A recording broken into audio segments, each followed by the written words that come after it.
We are Legion!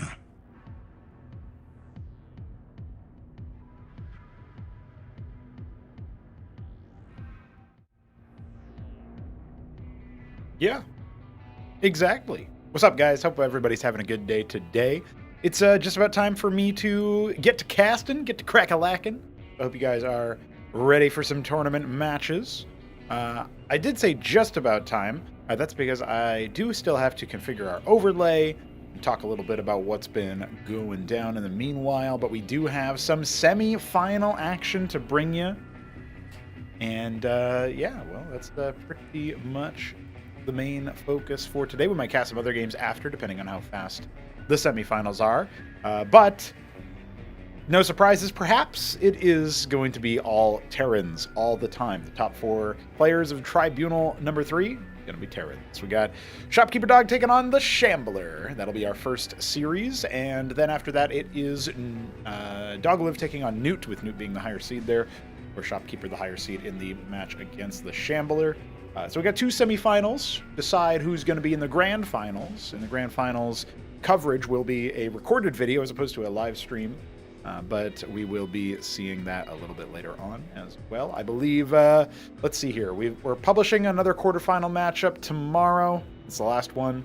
And then Thursday and Friday, 11th and 12th, are when the videos that I am going to generate by virtue of casting here. That is the same thing there. Yeah, that's exactly what we're doing for those days. And then so that would mean that the 13th is the grand finals coverage. But don't worry, there's something else going on the 12th. And Biddy B is in the chat, so he knows all about it. The Biddy Birthday Bash. If you guys haven't signed up for that, feel free to do so. We have a lot of action that's going to be happening there. A lot of really silly, bizarre, creative things going on. I'm looking forward to it. Looking forward. So, yeah, Biddy B's talking about a Quasilisk buff. If we get some Zerg games on pre-release that I can go ahead and look at, I will. I shall. I will do my absolute best. We will see how that goes on later. Let me just double check something, because I was also in the middle of planning a show match with some of the homies. Some of the promies, I should say. Pro homies. 28th of December is likely where it's going to be.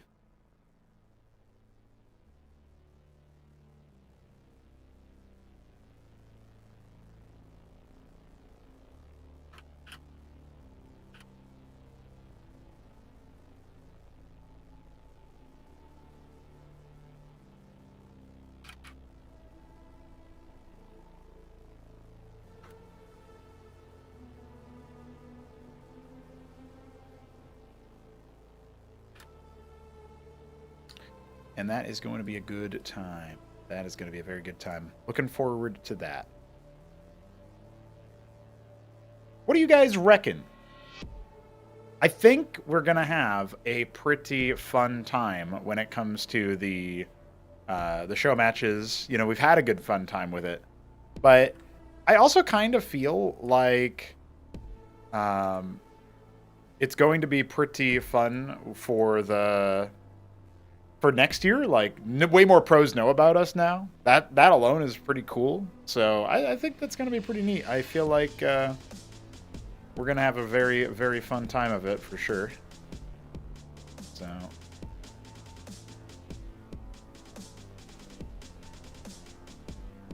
maybe we'll all find out together what all the story looks like. I'm excited. I'm excited.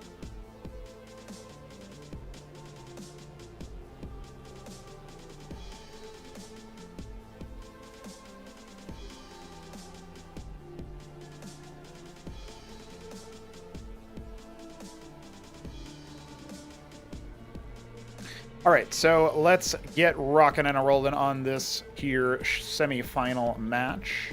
Terran versus Terran all the way through. Get ready. All I need to do is pop into release.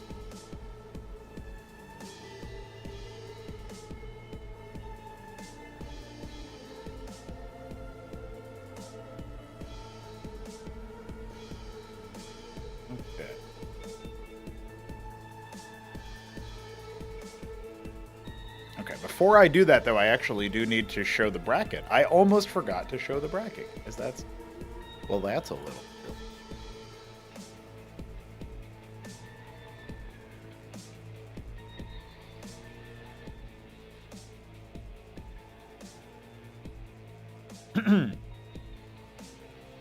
Ladies and gentlemen, Pronago bringing you another little bit of semifinal coverage here this time around for the Tribunal stage. We're entering into our first semifinal matchup, which is Shopkeeper Dog taking on the Shambler. Let's take a quick look at the bracket and see how we got to this point.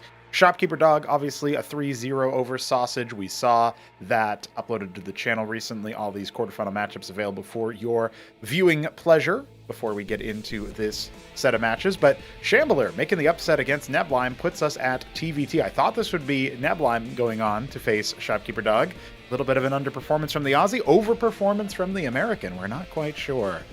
Meanwhile, on the other side of the bracket, Doglived just stomped over AOT. Same sort of fashion that he did versus Smarty Cakes, perhaps more dominantly, though. Bit of a stylistic mismatch there from AOT's side. Unfortunate, the greed did not work out for him in the end. And down here in the bottom right, we have Newt making the expected result against Cannoli, although it was not 3-0, which maybe we would have been encouraged to say. Cannoli, a little bit tenacious there, scoring a win. So we are going to be popping into the semi-finals, looking at Shopkeeper Dog versus the Shambler, and then Doglived taking on Newt. So that's going to be our bracket, and now it's time to get into it. So let us do that right here, right now. We have the Shambler in the bottom right of Crisis Vector for our first match here. Picked by Shopkeeper Dog, of course, in the top left. He is the orange Terran going up against the white Terran. Now, let me just set expectations. I know Shambler's known as the Maverick Menace. He is not going to be going bio in probably any of these games, if I had to speculate. I guess maybe there's a chance that there's like a map for it where he decides to go like to Stockade, maybe proxied close to Shopkeeper Dog. But I think that he knows Shop Dog's Vulture Micro and timings are going to be on point. In fact, usually, since Shambler goes for the Worker Scout, as he has done in this particular map, you will end up seeing the Fulcrum come out a little bit faster for Shopkeeper Dog, and therefore, we're even going to see that the Vulture will be out sooner, typically. So it's interesting to see how that is going to take shape.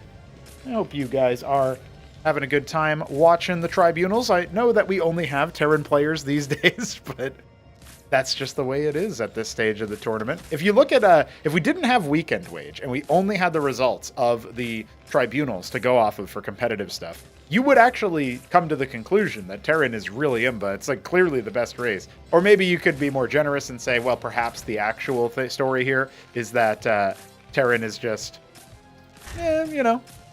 played by the best players. Oh, Shop Dog. He's trading workers here just to make sure that Shambo doesn't kill him. That's funny. But yeah, generally speaking, we will indeed have a fair amount of Terran players here, but Terran victories in Weekend Wage are not that common, to be honest with you guys. We had Oya and Ziki cleaning house for a while. Ayud played as Zerg and was routed. He did win one as Terran. Newt has been winning a few as Terran, but that's in the absence of those pro players. So I feel like we have to wait a little bit longer before we actually see what's up. Vilius in the YouTube chat, yeah, Terran players are just better. Speaking of, Shopkeeper Dog is going to be excised from this base. His Mason can no longer provide him any intel, so it will be vultures on both sides. No surprises there. And this best of 5 could end up being on the longer side. TVT, even in Cosmonarchy, can go a little bit on the longer side. So I guess all I can say is, button up, strap in, buckle up. That's what I was going to say. Button up is, what I did this morning when I put the shirt on. But buckle up for sure. For sure. Shopkeeper Dog looking for the expansion. Looks like both players are around the same time. Well, I say that, and then Shambler immediately goes Goliath Cyclops, so he's happy to prove me wrong. This is an interesting little, build. If it were not for the Cyclops, I'd start to think about the Goliath presence as like, I always think about that Nicholas build that he did that just bamboozled all the Protoss players for a short period of time. Zevi and Sausage being chief among them. But now that the Goliath is sauntering forward, it kind of looks pretty nice in the white color, actually. I like that. I think some tones really look good on Terran units since our rendering changes, and I appreciate that. What's up, Adam? Until I buttoned up the shirt, yeah. I feel like there are a lot of people out there who just have a single outfit they always wear, right? There's some stories out there of people who like, yep, they just eliminated that decision from their brain so they could be more efficient about everything else. And I kind of am like that with my food. I typically always have the same breakfast, but I don't know. I like picking out the outfit, and I do sometimes lay it out beforehand. You know, I pick it out the night before, but sometimes I just reach for something specific as I'm feeling it that day or whatever. So I don't know. I don't know if that would work for me. Always wearing a button-up shirt, but it could be a good gimmick for branding. Let's be real. There's always branding gimmicks out there. Welcome number 3 coming up for Shambler. One thing you're going to notice about Shambler is his Sim City is questionable at best. We actually casted a match that this was played, you know, maybe a few days ago, not so long ago, but earlier this past weekend, maybe, or maybe it was like late last week, something like that, but a few days ago. And but more recently, we casted a game where he almost got slapped by Thunder Slaps 2. Recently sent us a $5 donation. Thank you, homie. And the funniest thing happened there, at least from my perspective, which is Shambler started putting down like stockades anywhere he could, anywhere he had idle masons, and that included in his natural. And it got delayed for maybe, I don't know, 2 long minutes. Masons just kept dying trying to make it because the Zerg were there. So, I don't know, it's kind of interesting. It's kind of cool. We got Godweed in the chat. What's up, brother? Kutyam as well. Terran is just better in every way compared to every other race, to be honest. a true Terran chauvinist right there. I like it. I dig it. Humans are better than non-humans. We are finding that out with AI on the daily. So shout out to you. Hey, we got the Covenant build coming for Shopkeeper Dog and a Scrapyard as well. So this is going to be Eidolon. This is going to be Blackjack Eidolon for our Shopkeeper. And the response so far, I don't think Shambler has actually sussed this out yet. We'll see if he paid attention to Shopkeeper Dog's games on the ladder. Like he did play this build against Kutyam and a few other practice environments, and, you know, Replay Kraken does exist, so you can just pull... We can even search by player name now. You can just straight up pull up the Cosmonarchy match page and search your opponent in a tournament and then see what latest games they have. You could even, you know, filter it out by like, oh, he was playing Protoss that game, so that's not going to help me because I'm trying to see what his Terran looks like, you know, stuff like that. So I think that's really cool. I dig that a lot. That being said, we definitely have some interesting setups here from the Shambler, because if he goes for Anseals, right, for the detection angle, like, he's probably going to go a lot of Anseals anyway, because that's just his style.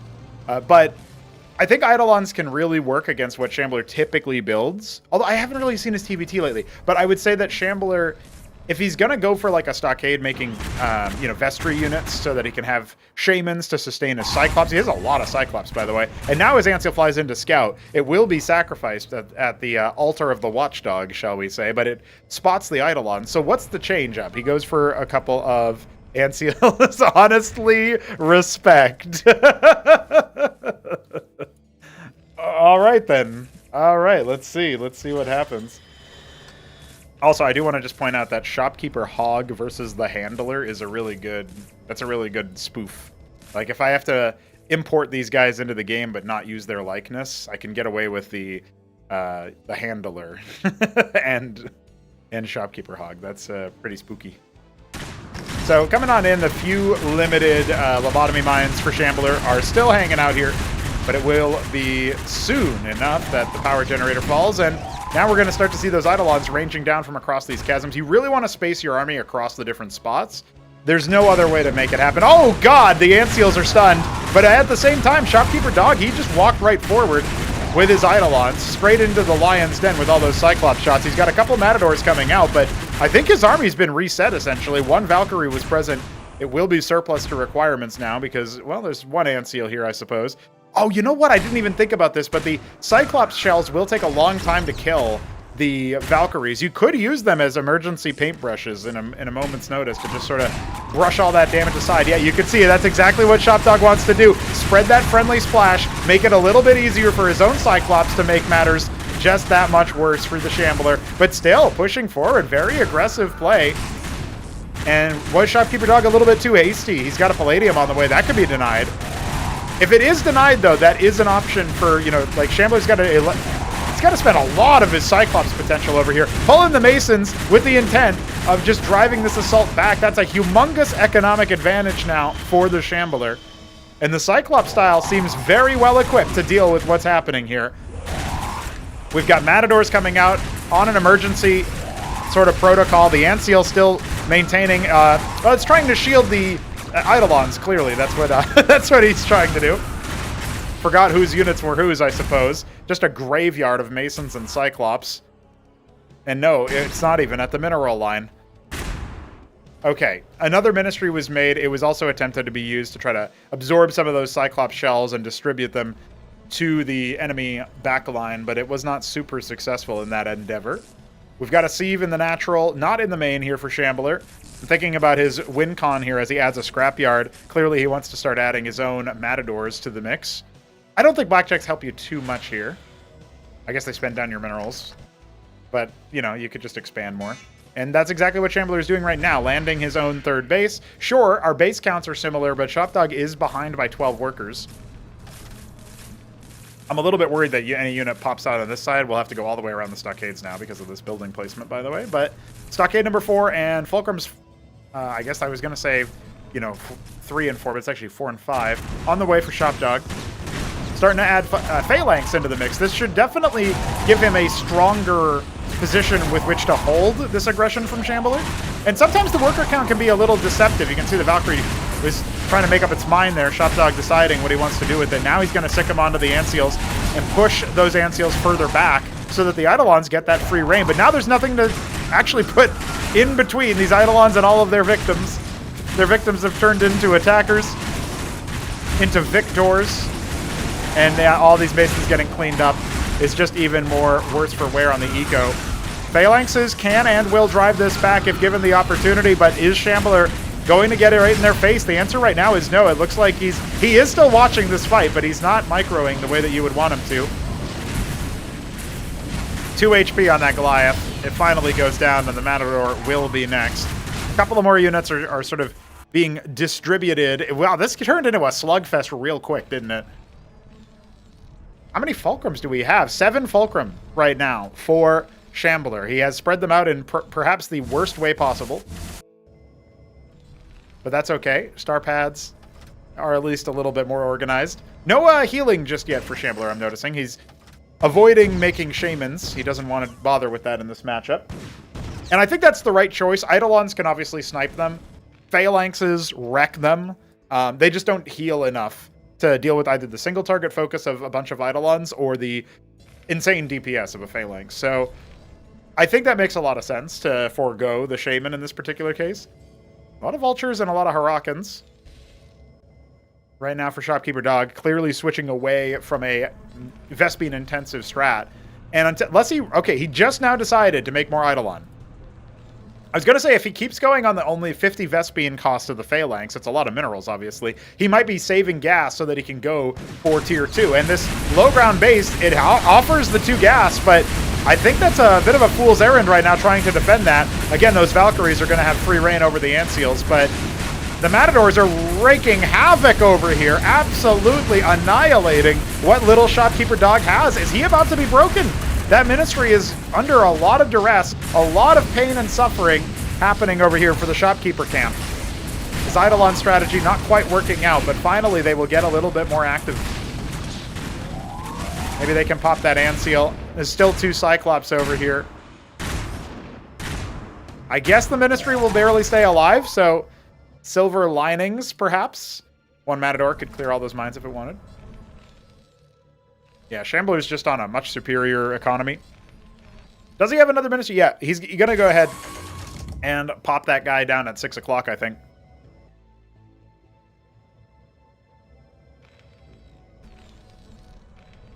Hog lived. Oh, God.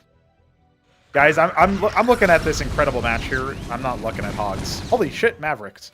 Mavericks in TVT. That's the thumbnail. Goliaths are in very, very high quantity, actually dwarfing the number of Cyclops that are here. And the Vultures are earmarked for 6 o'clock. It's a good idea, but it's just a few moments late to deny the Ministry landing, and it's a few moments early to actually pick Masons or anything like that. So the rally will be set over there, and it doesn't look like Shambler is going to abate his attack, at least not yet. A lot of mines in the center. I actually really like the Shopkeeper Dog Vulture push, you know, like sort of reinvesting into that, and his little phalanx spot up here is nice for softening up the mech army. Remember, we called out no healing already. A lot of Vespene and for little gain. But the Ant Seals are not in a good protective spot. Another one has been stunned by those lobotomy mines that were mentioned moments ago. More Vultures are here. Could lay some mines right in the face of this. One Eidolon going down so far, but that seems to be the limit of what Shambler's capacity is. He killed the Blackjack as well. I won't completely lie to you guys, but more mine hits, nothing really of consequence. He can come in here. Look at the Masons that are just sitting here doing nothing. Some gas disruption here as the Vultures are committed to the attack. Execute the workers by any means necessary. Shopkeeper Dog just trying to fight back. And you know what? Look at the worker count. Now within touching distance, he only is down by 3, and he's about to make it a tie worker game because Shambler is not actively producing Masons. Wow! He's fought all the way back. Now, the worker count doesn't necessarily tell the whole story, and I was starting to say that earlier before one of the pushes continued to evolve into something of a longer, more drawn-out skirmish, but Shopdog has continued to hit the buttons and press all the buttons he really needs to. Now, he will be foiled in taking his 4th, and there is a bit of a scary push of pure Matador aimed at his Ministry, where only a bunch of Eidolons and Blackjacks are. So let's see how much damage he can get done, because he should be able to shut down this third base. They're basically going to trade third bases here. Maybe some of the military units for Shopdog on the rally can help to clear that, but the Ministry is being right-clicked here, essentially. This is going to be a quick disruption there. To me, I feel like the Ministry was salvageable, but he didn't want to bother lifting it. He didn't have the wherewithal right now. Valkyries are slowly chipping away at the Ant Seals on the rally. Phalanxes are... There's only 5 of them. This should be a doable fight for Shambler, but he needs to take it very wisely, and he needs to make sure that his Matadors are aiming at the right targets. This is it, ladies and gentlemen. The Blackjacks for Shopkeeper Dog are a bit stuck trying to get rid of those Ant Seals. Finally, they've sink their weaponry into all of those Goliaths, and really the moneymakers were those Phalanx that were kept alive the entire time. Eidolons providing consistent damage, sure. The Valkyries are dead, so breaking through all of these Ant Seals is going to be a bit of a difficult story. Maybe the Phalanxes can help us out. And no more front line. This is a very, very backline heavy army right here for Shopkeeper Dog. He's sending some more units down. Has he even dealt with those Matadors? The answer is no. He hasn't landed his third base. Shopkeeper Dog is in an all-in position, and his army is taking this fight sort of out of sync with itself. Now we have the Eidolons being engaged. A rally of Goliaths are going to be a really, really difficult thing for Shopdog to clear. His reinforcements now coming in, the slower guys, the Phalanxes, the ones that matter more than anything else. The whole eastern flank is cleared. And another rally of Shambler units. This one should be a little bit easier to deal with, but down go most of the Eidolons. Valkyries of Shambler's own are presented, but I don't think they're going to get very far. Now besieging the production. This is kind of where the decentralized production can help. Oh, it looks like some units were stuck there, so Shambler jockeying back. He's got a treasury he can reset, and Shopdog is deciding to abandon this push for the purpose of killing the Matadors, pushing them away. They were deployed. One of them will go down. Oh yeah, catching them on the other side as well, just putting some more damage to him. Nothing too crazy. Taking stock of what we have. Again, Shopdog isn't that far behind Shambler in terms of the economy game, you know, worker count-wise. The big problem here is he doesn't have a mining third base. He's going to try to fix that. And this whole time, Shambler's been sitting pretty after losing the low ground. Double gas base. Are either of them going to be going tier 2? The answer right now seems to be no. It's a tier 1 bonanza, and we're just about at 18 minutes. Eidolons are not really what you want to be on the front line, but at least it's a very obvious audio cue that you're about to take some damage. Got 2 Valkyries here. They're going to really heavily range down all of those Ant Seals that flew right into the sun, courtesy of the Cyclops shells. Look at that. The Valks now, for Shopdog, just absorbing all of the Cyclops attacks and creating those damage fields that Shambler has to watch out for. He just lost like 8 Ant Seals. That was such an expensive loss. But this is going to be pricey too, Shopkeeper. You're losing all your Eidolons, buddy. Don't mess with the Cyclops on the range. A treasury earmarked for 12. Still has to clear out all of those Matadors, though. And Shambler just producing Cyclops by the tens.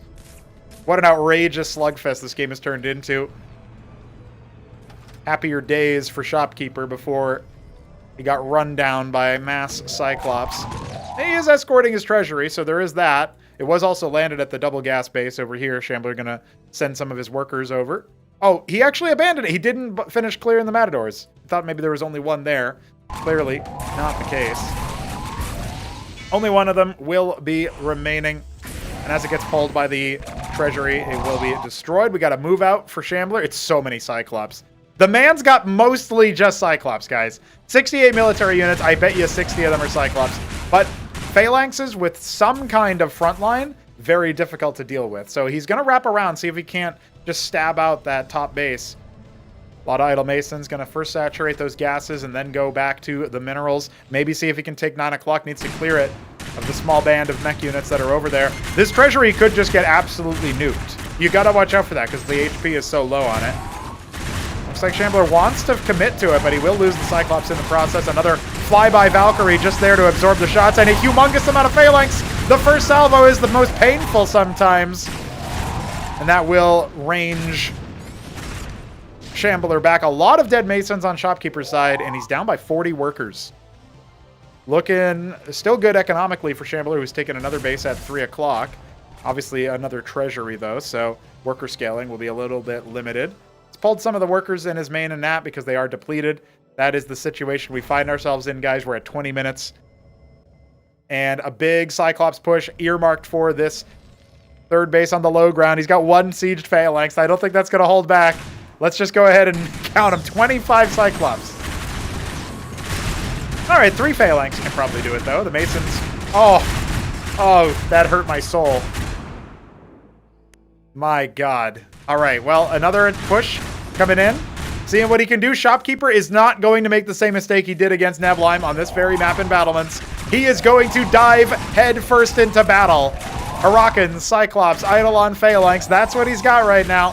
His Matador count is nothing. 0. Nada. Zilch. But his Phalanxes are so numerous. The Eidolons are all balled up. They're being significantly reduced by the Cyclops, but doesn't even matter when there's this many Phalanx. Here comes the Cyclops, fresh from clearing at 12 o'clock. The Ministry is destroyed. Shopkeeper not managing the fight on multiple fronts. Here come a lot more Cyclops. A couple of Masons pulled. I'm not sure why, but we'll take them. Maybe absorb some of those shots. It doesn't quite work out. And here comes the top flank. There were 3 Phalanxes kind of off to the other side, and Anseal died due to the friendly splash. And it feels like, hold on, maybe there's a chance for Shopkeeper. He's trying to build the treasury. It's interrupted. One more Matador. And now it comes down the attack at 6. Remember, Shambler has 2 other bases mining right now. So even as this one is destroyed, held at the pass by 1 Huracan, by the way, there's still plenty of income for our White Terran. Oh, that's really critical. He needed all of his phalanxes, I feel like, and he definitely wants to spread them out. The Cyclops are going to get some shots off here and there, so if you can afford to do it that way, that's better. Oh, a bunch of Valkyries. They could have been great for flybys. They went after the Anseals. A little bit of friendly splash makes it a bit easier for the Phalanxes to do their job. There's so many decentralized production structures for Shambler that the rallies are kind of screwing with the Phalanx push. Here we go. Reinforcements. This might be one of the last times Shopkeeper can do so. 4 Eidolons, 4 Cyclops in production. He's trying his best. Let's see if he can do it, guys. This feels like it might be the last chance he's got. Nothing mining at all for Shopkeeper. 1 Fulcrum still here, producing units pretty non-stop because of those extra bases mining. Nothing shut down the double gas base just yet. And Shopkeeper has to make a decision. Does he try to break the natural and kill all the production inside the main base, end the game that way? Or does he go after those extra bases and shut it off so that maybe the game goes on a little bit longer? His scrapyard's been destroyed. Shambler cannot produce any more Matadors. It's just going to be Cyclops from here on out. His Atlas halfway complete. I don't think he really cares too much about the lack of Matadors, to be honest with you, though it is a pretty good boon. The anti-armor. Here come more Phalanx. Some of them have been destroyed, driven back by the Cyclops menace. Man, every little bit of unit taking some of the Phalanx force and denying the splash damage that we have seen in this game. Oh, I'm on pins and needles. What can we even see from this? There's so many Anseals, but they're not really protecting the right units, it feels like. Blackjacks are all that's left down here in the bottom. Shopkeeper Dog has 2 Phalanxes and 4 Eidolons, and the count is potentially going to drop here very soon. Last couple of Cyclops remaining. More where that came from. 10 a pop. Shambler is still producing an outrageous number. His third base has not been denied. His fourth, sure, at 6, but the one at 3 o'clock is thrumming just fine. 89 workers, and we haven't really properly set up an extra base. This is not going to work. Shopkeeper will be driven back. His resources are almost non-existent. His reinforcements have slowed to a crawl. There is no floodgate to open. There is no further bit of water he can drink from. He is now lost in the desert. And Shambler was promised this win 3,000 years ago or something. That's probably what he would say. Double mantle. That's always satisfying.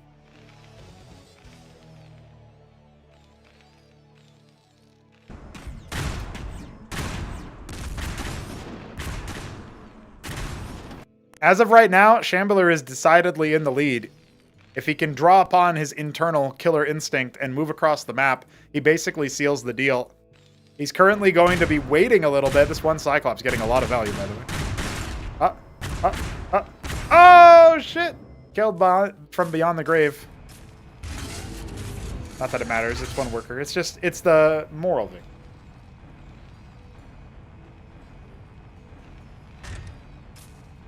Extra mantles. Durandal's coming.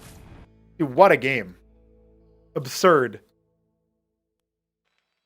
Yeah, Durandal's would be pretty good here as well. I mean, it just feels like you look at what he's got for an army, and he could probably just go ahead and A-move. But he respects how cost-efficient Phalanxes can be, and he has been lackadaisical in the scouting, so he doesn't necessarily know how low the count is for Shopkeeper. Lifting the Natural Ministry. He lifted his main ministry! I've never seen somebody do that in Cosmonarchy before. Trojan with 8 Eidolons. Please do not lose all your 8 Eidolons. Oh my goodness. Oh no! Oh, Shopkeeper, you lost your Phalanx! That was like your only way to survive here at this point. He's got some Cyclops off to the side. Those are cleaned up easy. Oh, God. Oh, everything's going wrong.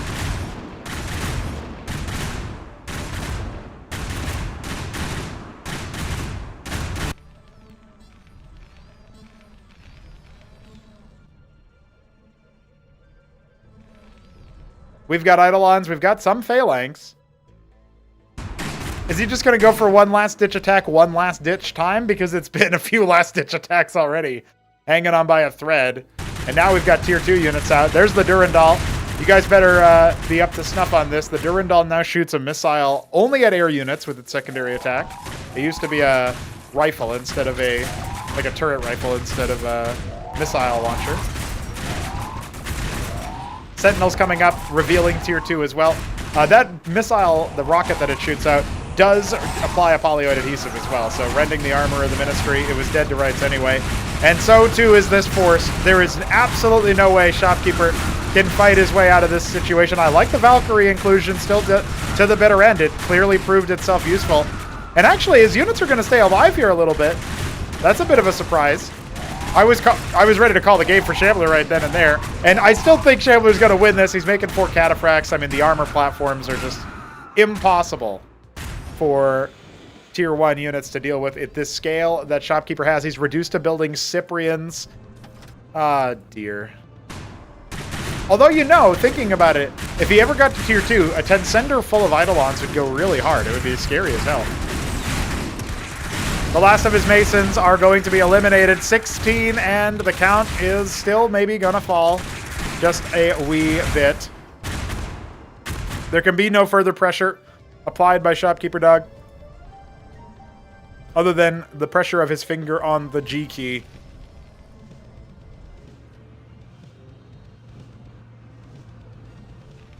He's staying in the game with 17 Masons, man. I don't know.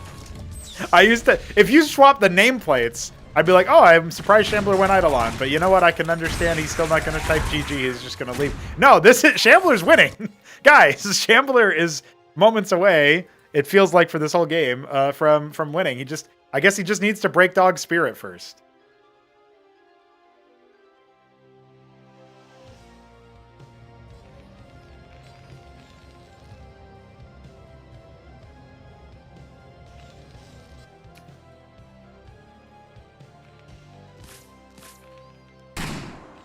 Biddy B in the chat, maybe 2026 will be the year of the Shambler. Maybe. This could be his year. I mean, he's going to win a game versus Shopkeeper Dog. Hats off, props. I still have Shopkeeper taking the series, but the Eidolon experiment has run up against the Cyclops spam.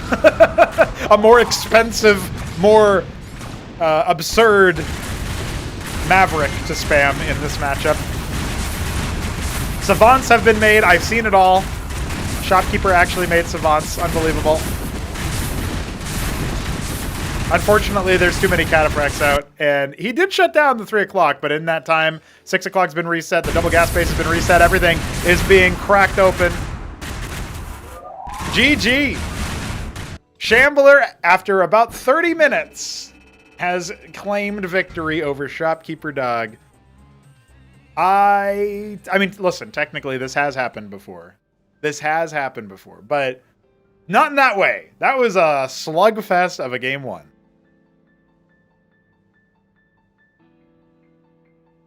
Oh, damn, I almost just gave the score up. I was updating the overlay. I almost just gave Shopkeeper the score increase just on autopilot. Like, yeah, of course Shopkeeper won. Nope. Shambler proving the doubters wrong. Okay, so let's go ahead and find game 2 there. Because we are not done yet. This is a best of 5, guys. Best of 5. So, game number 2. Game number 2. All right, let's do it. Game 2 of Shambler taking on Shopkeeper. This is going to be an interesting match because game 1 was already a half an hour, and there's Crisis Vector match. You know, maybe in principle, that game was still going on around the 20-minute mark or so. We had that last desperate push from Shopkeeper that made it all the way to the natural choke. But at that point, it was basically over. The rest of it was just a little bit of extra padding for more YouTube revenue. Thanks, Shopkeeper. I appreciate it. Felixander in the chat. Cosmonarchy Tuesday. Yeah, buddy. Let's go. We will have a Cosmonarchy Wednesday stream, but it will be for the donors. So if you're not a donor already, you can go to our coffee page and pledge monthly. $3 a month or more gets you access. So pretty low entry cost, and you get a lot of streams. At least 2 a week. Good opportunity there. Fulcrums, of course, for both players. Shopkeeper in the bottom right is going to be our Cordovan? No, Tyrian Purple this time around. Tyrian Purple Terran. Shambler up here is the white Terran once again. Staying consistent with the colors. Battle Spectre is our map. This is a forced cross-spawn map. You are always cross-spawn, guys. Always. I'll get the veto pulled up here for you guys. It was Mass Destruction vetoed by Dog. Potadia vetoed by Shambler. He doesn't like how the pathing in the middle works out. And then what do we have here? Okay, so Acid Test will be game 3. Assuming Shambler does not 3-0, and I feel like that would be pretty hard for Shambler to do. Punch Drunk is up as game 4, map 4. And then if we need a decider, which would be absolutely thrilling, it will be Knife's Edge, selected by Shopkeeper Dog. Punch Drunk is Shambler's second pick. The other bans were Paradise by Dog, Frosted Forest by Shambler. I actually don't know why Shambler would veto Frosted Forest. But it is a map that he probably just hasn't played that much, is my speculation. I don't think I've ever seen him play it. I'm sure he has, but I just don't think I've ever seen it. A Donner stream. I ain't Turkish. But shout out to the kebabs. You know, from what I've heard, kebabs are not great for you, but pretty damn delicious. Like an elevated fast food. And I mean no disrespect by that. But, you know, not great in the way that fast food isn't great, but even more delicious than the way fast food is. There you go. Now the Turks can't possibly get upset at me. We have Cyclops coming after the Vultures. We have Shopkeeper Dog sticking to Vultures alone. And I like his mind coverage. Does he have perfect vision? Not quite. It's pretty hard to get down here. And he's going to go for that pretty fast expansion. Oh, yeah, something I didn't really comment on. Shambler expanded faster than Shopkeeper.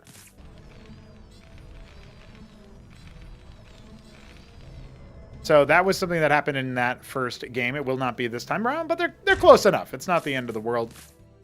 So, you know, they're both going to be a bit more on the passive side with their builds. I love Shopkeeper's Mason still sticking around over here. What he wants to do is, you know, look for any drops that might come in. any sort of weird, windy path that the units take, that kind of thing. So it's a good thing to have nearby. And I think the age of the Watchdog Scout is over, but maybe somebody will bring it back. I can see a world where it's helpful. But when you're building a lot of Cyclops, it's not that helpful. Although it could be, A, if Talos ever comes back, you float the Watchdog Scout in and land it and kill workers.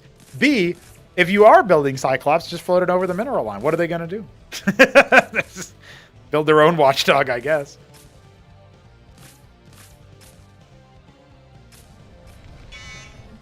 Oh, Shopkeeper lifted his fulcrum. I wonder why. I wonder what he's planning. It'll be a stockade. I'm holding my breath. If it's one stockade, it's Vestry. If it's two stockade, it's Eidolon. We saw how it worked out in the last game.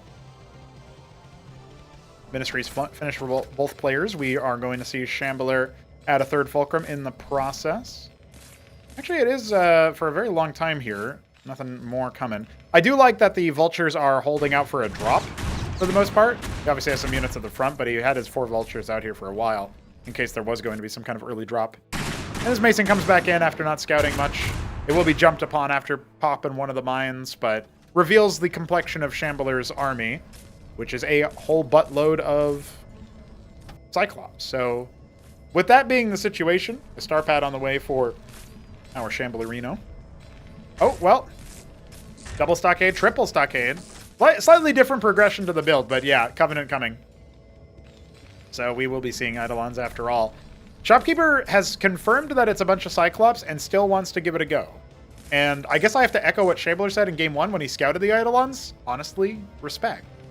I think the Eidolons played a really big part, or the Cyclops played a really big part in why the Eidolons didn't work. If you think about how they typically clump up because they're short, small units, the Eidolons didn't have much of a chance at avoiding, you know, all of the splash damage. You needed to manually sort of split them up, and, well, you don't really want to be moving them around a lot in the middle of combat, precisely because if you have to constantly move them around, they have that attack wind up, and then they can't get their DPS to where it needs to be.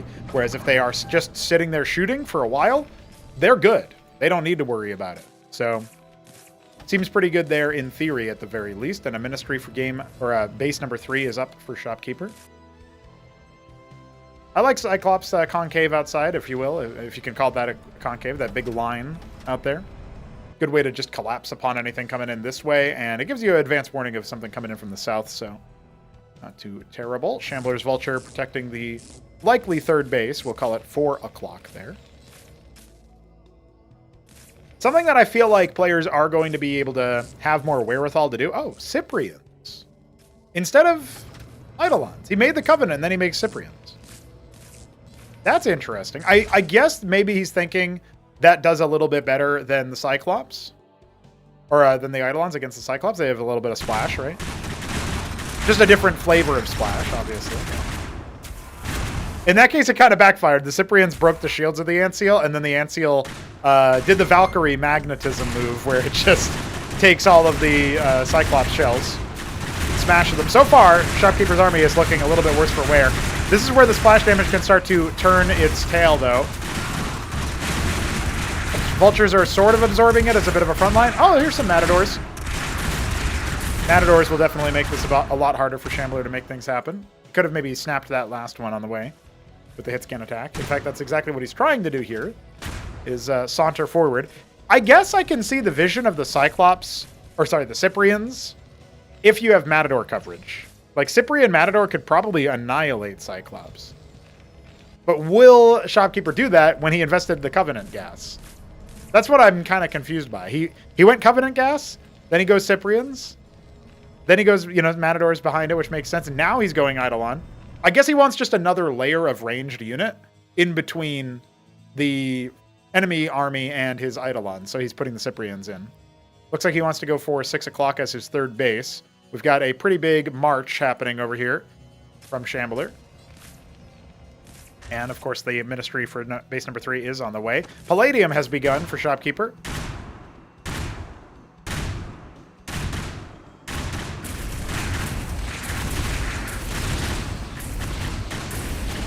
Shopkeeper in the chat says this looks familiar. Yeah, yeah, it sure does.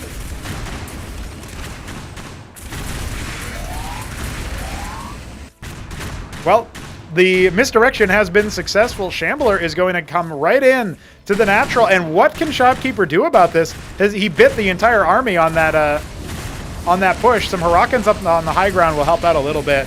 Blackjacks and Eidolons are very far from completion right this moment. Masons are being killed. And so are Cyclops, though. Shambler is not able to get a human. Oh, never mind. Oh, good grief. That's a lot of death. 20 worker lead all of a sudden for Shambler. His opponent is the one in shambles. And these Cyclops raids and walk-ins, in this case, getting so much value. So much more than you would anticipate. But base number 4 is already here for Shopkeeper. He is going to lift it over and have to clear out everything at 4 o'clock. And that's just going to offer more targets for Shambler, who's adding more Fulcrums, a Sieve in the natural. He's got one in the main. Floating base 3 up to 12. Antseal's returning home. I don't know. I can't really see this being super beneficial for Shopkeeper.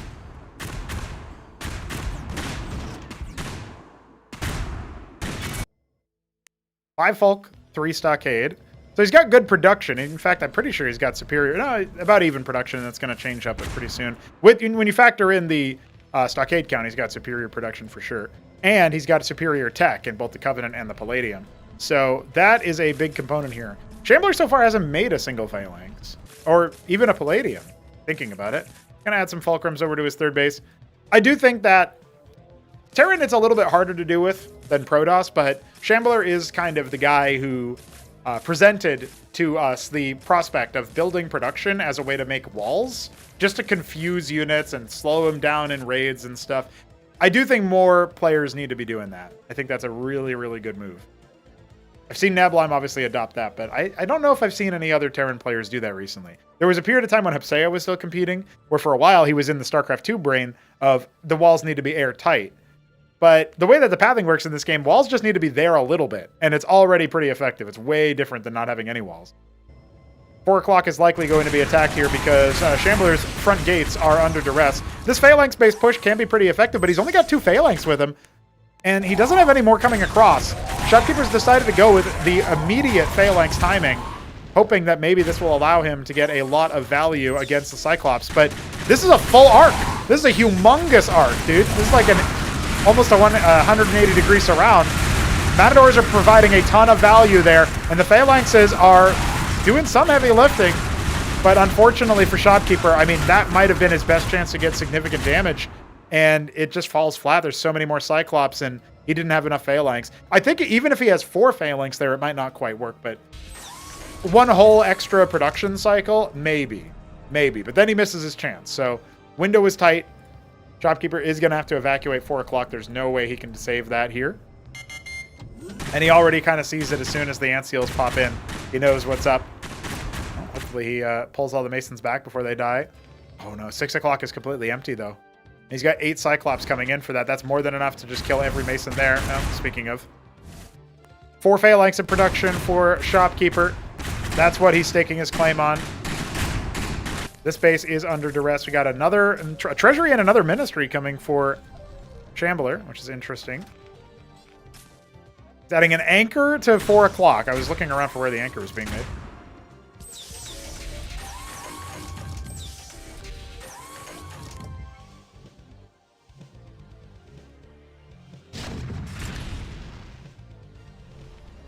A lot of Cyclops being made for Shambler, that's for sure. No surprises there after game 1. He is able to take the initiative a lot more, but I feel like Phalanx can turn this around. Will they, though? Oh, rallied Hurricanes. Surprisingly effective at killing Cyclops.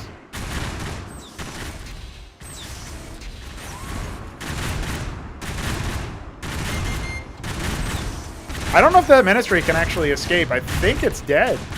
Oh, not quite. It wasn't being micro. Shambler was busy elsewhere. That makes sense. Oh no. Oh dear. Okay, thank God. Thank God. Shopkeeper loses that base. It might be over already. He's still rallying Masons in here. We can't accurately check the kill count here, but maybe he'll fix that. Has he fixed that? I guess he has. There you go. This guy's going all the way to bottom left. So they are kind of expanding in the same positions as each other now with the treasury setting up in top right. Does set you up for a pretty easy way to take another main, or another natural. This phalanx spread is impossible for Cyclops, though. Probably need to drop a bunch of phalanxes further up, but how many can you make? Tier 2 is coming for Shopkeeper. Shambo trying another angle of attack. The Hurricanes are definitely going to stop this from being super effective. Oh no, Masons were being transferred. Now they're just trying to body block and absorb some of the friendly splash. Unbelievable scenes. As all of the Cyclops are dead. Well, not all of them. Not all of them, ladies and gentlemen. There are a few more here. Tier 2 for both players at about the same time. Always nice when that ends up happening. A true mirror, clearly. No different tactics between the players, I swear. Almost 100 workers for Shambler. That is almost double what Shopkeeper has. But they are producing the same quantity per rotation now, so Shopkeeper's caught up in that regard. Worker production quantity. There it is, Tier 2.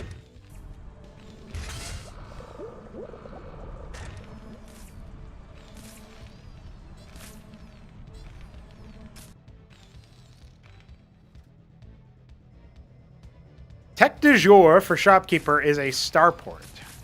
I don't exactly know what he plans to do, but I guess I don't know. Versus all the Cyclops, I can't really think of an air unit that would be really good. Maybe the Seraph, if you can keep it safe. You can just drop Irradiates and they become even more brittle.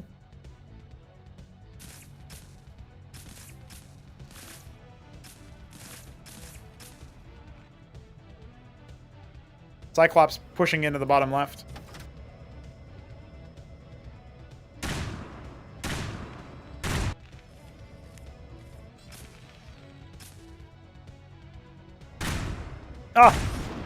Battle workers! Well, you've only angered the swarm. The nanobots are moving out. Oh, there's some phalanx coming in rotation. That alone won't save this, but it might stall it out long enough for more reinforcements to come. We got Gorgons, 3 starports. Captaincy's been made, but nothing being added to it just yet. Ah, jeez. Yeah, the Vulture count starting to come in here. It gives Shambler a little bit more map control.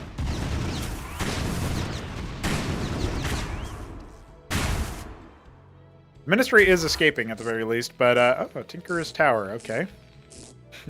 Is this that human resource, that threatening, flirting versus harassment thing? Like Fulcrum over here, all good.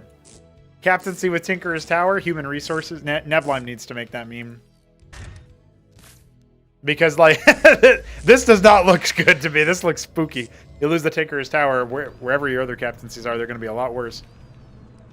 It is a lot of Gorgons being made. I just feel like the Cyclops count is going to make that very moot. I guess maybe one unit that would be sleeper good versus Cyclops spam would be the Wyvern. You make a lot of those guys, and then you just kind of fly into the Cyclops, but also past them. And in the process, you're just doing all that passive damage while you're moving forward. That could be pretty cool. And if you're going to make an add-on, I think Salamanders would be epic, but not very cost-efficient. They're a pretty expensive unit. I was just thinking about, like, laying out all the damage over time, and then, you know, the Phalanxes clean up the rest. But it's probably easier to build something a little bit less high maintenance in terms of APM cost. Like, what Shambler's doing is just making Cataphract. Durandal's Cataphracts, more mantles. He's got great economy, set up 5 bases. His 6th is here. And he's contained Shopkeeper to 3. Making a bunch of extra captaincies. Sieging forward, he's going to try to break this anchor. Let's see how long range the Cyclops inside the anchor are. It is always satisfying to me when I see a lot of Phalanx frags. Oh, speaking of, I don't think this attack is going to go very well for Shambler, but let's find out. He's got a lot of Cyclops committed to the push. We have more Phalanxes where that came from. Some of them aren't in siege mode, which might actually be a blessing in disguise, just because they're going to have way more armor. They're going to tank up way more of those shots. They're going to clean up some of the units that the other main ones can't. But the worker raid is legit. The worker raid is a lot of extra workers going down here. And Shambler already had double his worker count anyway. We're pretty close to it. Now he's confirmed that.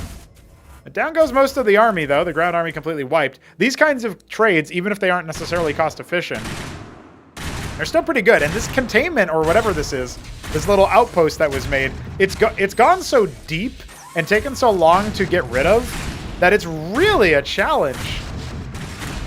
It's a huge challenge for Shopkeeper to push through that in any timely manner. Because he needs to be cost efficient. Forget about it. He's fighting uphill.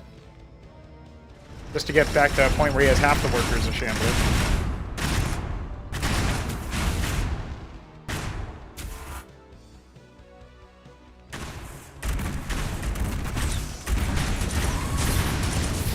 Gorgon count is pretty low right now. He's got a lot of phalanxes. Shopkeeper should be able to insulate himself versus this kind of attack.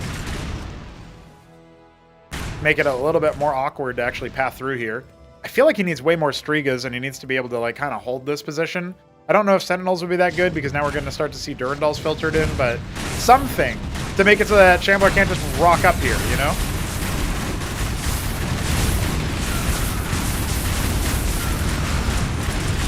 The splattering is real. The Durandals are connecting onto a few, but I don't know if it's going to be quite enough. The Mason repairs are funny and very thematic. Now the Tinker's Tower is isolated.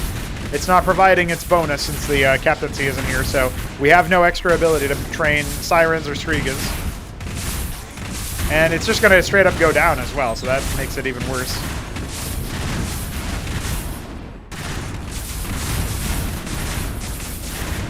The Cataphracts are pretty low in terms of HP, but the Phalanx count has been managed a little bit.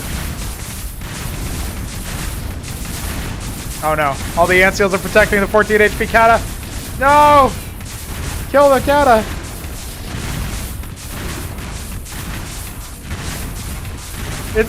It won't die! Oh wait, it'll die now. Oh my god. I think Shambler's getting ready to finish this one off pretty quickly, ladies and gentlemen. A lot of lobotomy mines all over the place, covering for any sort of push that Shopkeeper might try to do, and I don't even think he can do any push. He's lost his third base. Still hasn't set up anything at 4 o'clock this entire time. Durandals are rending armor on the Gorgons, not that it matters too much, but an even added punishment there. And we've got some deployments all over the place. We've got other units on the rally, which are being, you know, currently heckling some of these Ant Seals, but GG is called as the Ministry float was unable to do a thing. All those phalanxes getting nuked in the middle of the map, and Shambler just posted dub number 2. Dude, from going down 0-2 against Grass Eater to now seeing him lead, and maybe all my talk about like, yeah, we won't have to worry about like, oh, ending on Acid Test. Dude, Acid Test could be our final map. That could be where this series ends. Wild. What's up, Sausage? Yeah, Nerf Terran. I don't know. I casted some games between you and Nicholas not so long ago, and Nicholas didn't win. So, Nerf Protoss. Nerf Toss.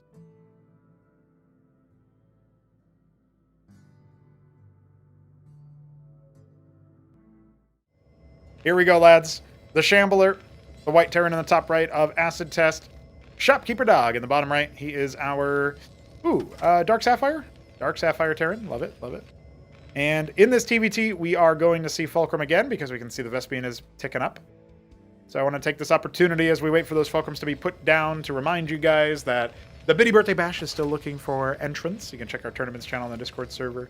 We are also raising money for a very exciting show match. Show match number 7, it will feature Zeke and Han Mono as our Zerg and our Terran. Our Protoss is yet to lock in. I reached out to Sir DeWalt. If he accepts, then that will be epic. If not, I will extend the invitation, I think maybe to Bonneth. Oya is too good for this kind of show match. Zeke is really good too. I expect him to play really well. But he was also the first pro to accept, so it made sense to also have him be the last pro invite of 2025. Oya, honestly, Oya could be fine as a person to invite. But I know he's been busy with BSL lately, so I wasn't sure if he would be game. And I wanted to see DeWalt again one more time. But if Bonneth is the man instead, or Oya is the man instead, then I'm happy with that too.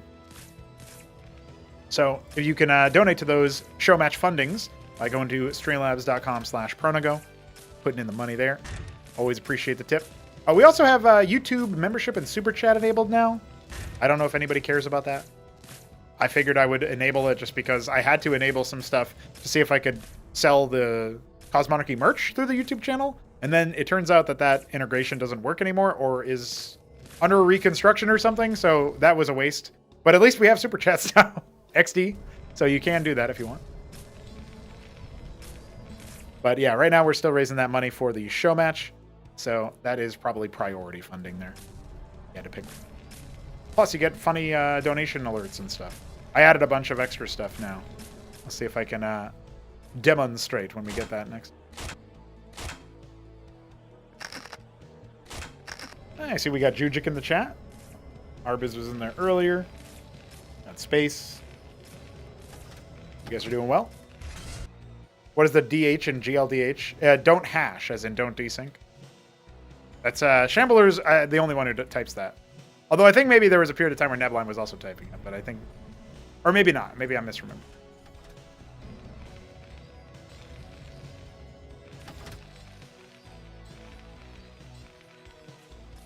Shopkeeper is going to go for the faster expansion. That's the second game in a row now that he's done that.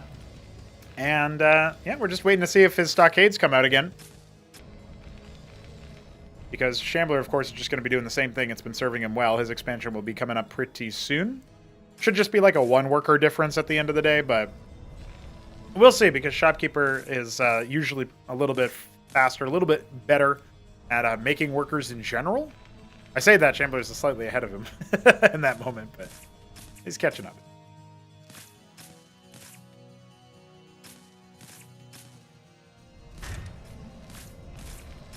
Third Fulcrum for Shopkeeper Dog. I don't think we've seen Third Fulcrum before the Stockade.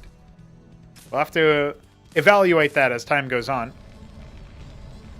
Shopkeeper is no stranger to best of fives. Cute little watchdog here to watch for, I guess, any dogs, like Shopkeeper Dog. But I don't think Shopkeeper's going to be dropping it. Now, if you replaced him with Newt for a game, yeah, there would be drops. Newt loves drops.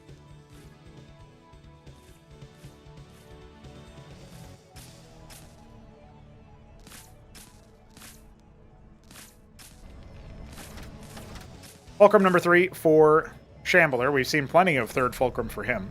Everything he's doing is a little bit behind what Shopkeeper is doing, which is kind of interesting. Getting that worker production pretty steady now. This USA v USA matchup. Actually, I think all of our semifinals are USA v USA. That's going to look cool on Liquipedia. We have Dog Lived and Newt on the other side of the bracket, and then we have Shambler and Shopkeeper Dog here. Pretty cool. It's going to be an America's tournament. You understand?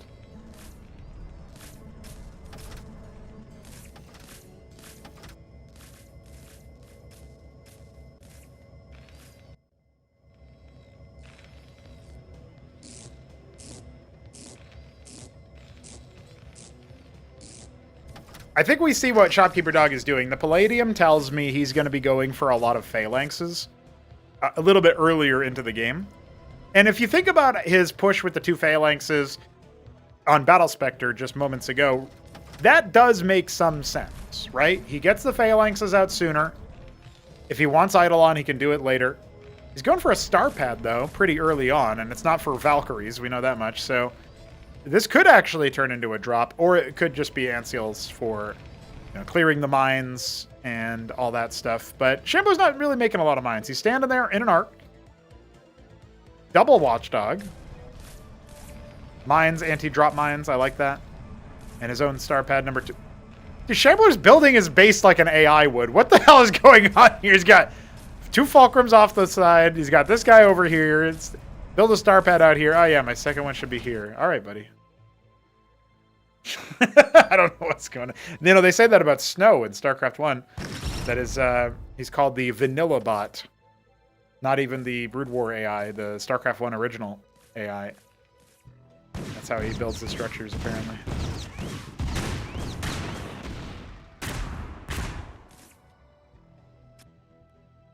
Big Cyclops mass coming out here with just a few vultures. One of them did go down earlier to Shopkeeper's units, who are now kind of committed into this position. Yeah, it's a lot of firing to have to deal with. One vulture will narrowly escape, and of course the ant seal can provide detection for the lobotomy mine.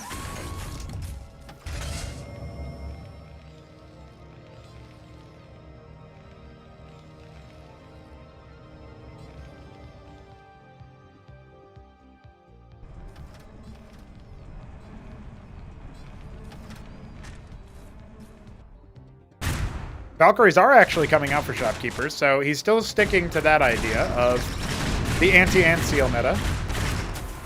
There's that immortal message from Shopkeeper one time where he said, "I'm anti-ant seal and anti-shaman." Meanwhile, ant seals are really good. Shamans, really good. People are talking about nerfing them because they're too good.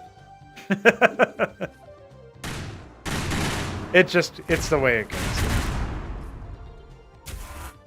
Double sieve for Shopkeeper. He really wants to be scaling up his Vespene production, it looks like. I guess he's just going to go tier 2 here then, huh? Scrapyard on the way. That's no Vespene cost, so no worries there. Might be adding some Matadors in the process. Yeah, his Phalanxes are definitely going to be a point of strength. He's got 7 of them. Base number 3 on the way for Shambler. All the Cyclops on the high ground. He's got everything down here. Oh, I gotta say, Shambler's playing pretty well, honestly. Like, I've been focusing a little bit on the fact that Shopkeeper's been losing the games, right? But I don't think you can really throw too many, you know... You can't... There's always things to improve. You can't throw some critique. But I feel like the broad tendencies of map control and stuff, Shambler has just been better in that way. Well, the Phalanxes are unsieging just as the Cyclops take a poke in, so...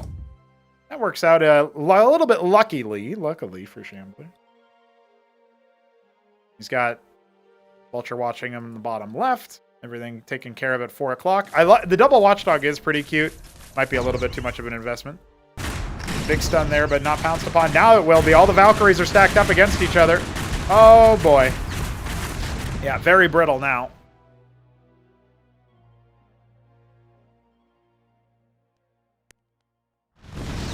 He's going to try to interrupt reinforcements, maybe see if he can form a surround, but it is not working out the way that he thought it would, because the Phalanxes are still over here, and they'll splatter everything from the north, while meanwhile, Shambler's just in the Cyclops knife fight right now.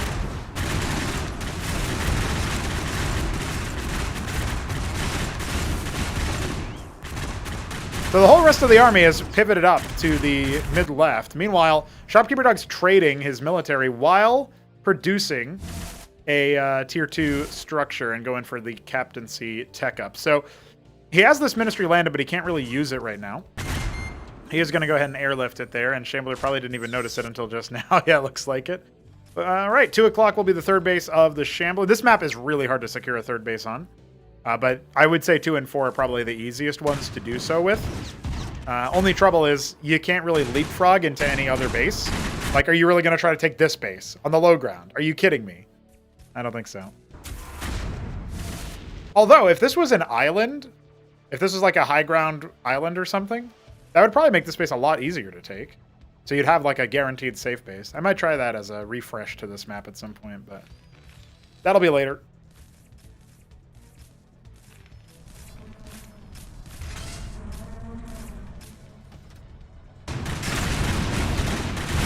Phalanxes are going to be able to splatter a lot of these Cyclops. And even though some of them will die in the process, it's looking like this should be just fine for Shopkeeper. He's got a bunch more up to the back. Oh, some pretty good kills, though. And now trying to maybe chase the ant seals a little bit. That's a cute move. Vultures off to the side, slowing down reinforcements and definitely making Shopkeeper Dog aware of it. I don't know. I mean, there's a lot of Phalanxes sort of spread out in the middle of the map. But that just makes it really hard for Shambler to do any pushes. Still don't have anything going on at 2 o'clock, though. Shambler's got a huge bank. Shopkeeper adding a mantle. More Valks. Did he end up losing all those Valks? I wasn't really... Oh, no. Well, now he does. Yeah.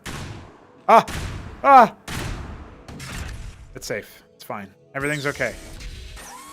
2 o'clock still hasn't even been looked at by Shopkeeper, let alone actually cleared. Or rather, I should say 4 o'clock. 2 o'clock is obviously Shambler's third base. His Ant-Seals are still okay, but kind of wounded. Tier 2 is now beginning for our Shambler. I don't think he knows. He hasn't seen any Tier 2 tech or structures or anything like that, so that makes some sense there.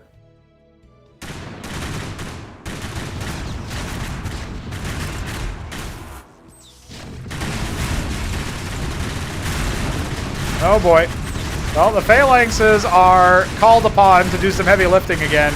And this is a lot of Cyclops for them to have to clear. We are going to need to see some of those Phalanxes pulled over from the middle. Ant-Seals are destroyed, though. The one Valkyrie proving quite effective. Now the Masons are trying to bite. Yeah, that's exactly what I expected to happen there. Now, the Mason count will still be reduced in the procedure of all of this during the proceedings, but one Mason scouts up the upper left, so 11 o'clock has been revealed to be Shambler's fourth base. Although, I think Shopkeeper might still not be aware of this one. But he's got the faster tier 2. He can kind of upend the economy part of it. Phalanxes outtrade a lot of stuff on the ground. Shambler doesn't have enough economy to balance that out, let alone the fact that tier 2 is being leveraged. Like, his tier 2 is done, but Shopkeeper Dog has already built all of his tier 2 infrastructure and started out on producing tier 2 units. When you see Strigas, you know, dude, my guys had tier 2 for at least 2 minutes, you know? So that's definitely got to scare Shambler a little bit here. Good looking game for Shopkeeper in the process, adding more Phalanx and Cataphracts as he pushes his way into the northern hemisphere. All of those Cyclops being splattered. I like the little outstripping, you know, have an outcrop of units up there with the Vultures and Strigas in the process, and the Cataphracts are just such good, consistent damage dealers versus squishy targets like all this. They even go ahead and combine with the Strigas to clear all those Ant-Seals in an explosion, and there's all of a sudden really nothing left here for Shambler. His Mantles are finishing up back at home, but the Catas and the Phalanx will take care of this stuff on the high ground pretty easily. We only have more Cyclops producing right now. The Mantles are done but not making anything. Vultures are being made now. He knows he needs to try to run directly into the Phalanx and maybe get some stuns off. Down goes one of the Fulcrums. These guys are probably on hold position for a bit.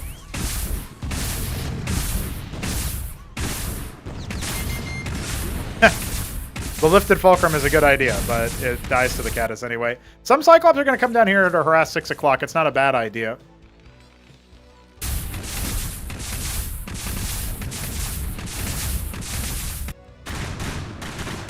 There's not so many reinforcements, but even those Strigas would take care of it, and this Ministry is gone.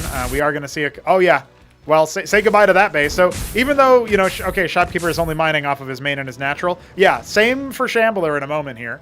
His Durandals are out. I mean, if he can break out, he can try to reset map control a little bit. He does have some stuff going for him with the Cyclops stab out here.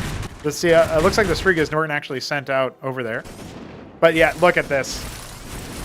Just a devastation, and now the Phalanx and Katas, they're not even deploying. He doesn't even need to deploy, so that's the answer to that question of whether or not Shambler can break out and wipe what's on his side of the map. The answer is no. And that will be game. Shopkeeper's stabbing back in the series. Okay, guys, we are going to be going to map 4. Punch Drunk will be the next one. As Shambler loses his natural and has nothing going left at his third base. His Cyclops are all that he's got on this side. He's finally grabbed that grouping from 4 o'clock, but there's just nothing he can do. You know, this is like a desperate backstab. See if he can do some kind of counter push, but as these units all get evaporated and the natural continues to be enemy territory, he's pushing up and he's losing production. GG has got to be called. He's got the treasury in there, and that's all. What do I do here? Say GG. It's all right. Shopkeeper had his one. Shambler will have his. Oh, okay. No GG. All right, GG. GG, but no GG. All right. Shambler's victory is delayed. At least one game going the way of Shopkeeper in this series. You know, it can be kind of scary when you're leading 2-0 and you drop that first game. You can laugh it off. You can shrug it off. I guess, you know, honestly thinking about it, odds are Shambler is I'm already coming to terms with the fact that Shambler probably is going to be the winner of this series. I'm already kind of thinking about it, you know? Like, it's hard for me to imagine a situation where Shambler doesn't find a way through this. So that's my 2 cents there. I just feel like he only needs to win 1 out of the next 2 games. But I guess if Punch Drunk goes the way of Shopkeeper Dog, it does depend on nerves. And this is a long series, too. I just now realized we've been going for probably about an hour now, and we're only 3 maps deep. So there is still room here for a reverse sweep. And we've had a lot of reverse sweeps, so I thought we had our fill already in the, in the opener matches. I was going to say the quarterfinals, but that's not where they were. In the opening matches, we had 3 out of 4 openers go the way of a reverse sweep, which is like statistically really unlikely. So with all that said, we're going to be queuing up for game 4 between these 2 players. I just had to swap out the replay file. So we're going to pop into there in a moment. See what is in store for us. All right, ladies and gentlemen. It's time for game 4 between the Shambler and Shopkeeper Dog. Shopkeeper in the top right is the Ultramarine Terran. No, it's Zafir. And Shambler is our red Terran in the top left. Shambler typing fun series. It's exactly what he did against Grass Eater.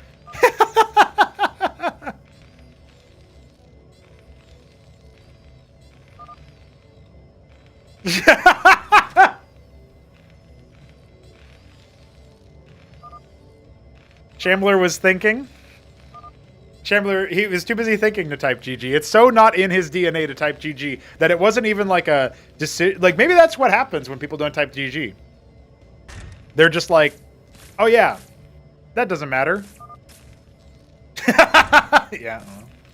Our handsome admin. So accurate. Yeah, I feel like if you don't type GG, you're not used to it. It's not a habit. And it gets to the point where, but I reached Zen. Unbelievable.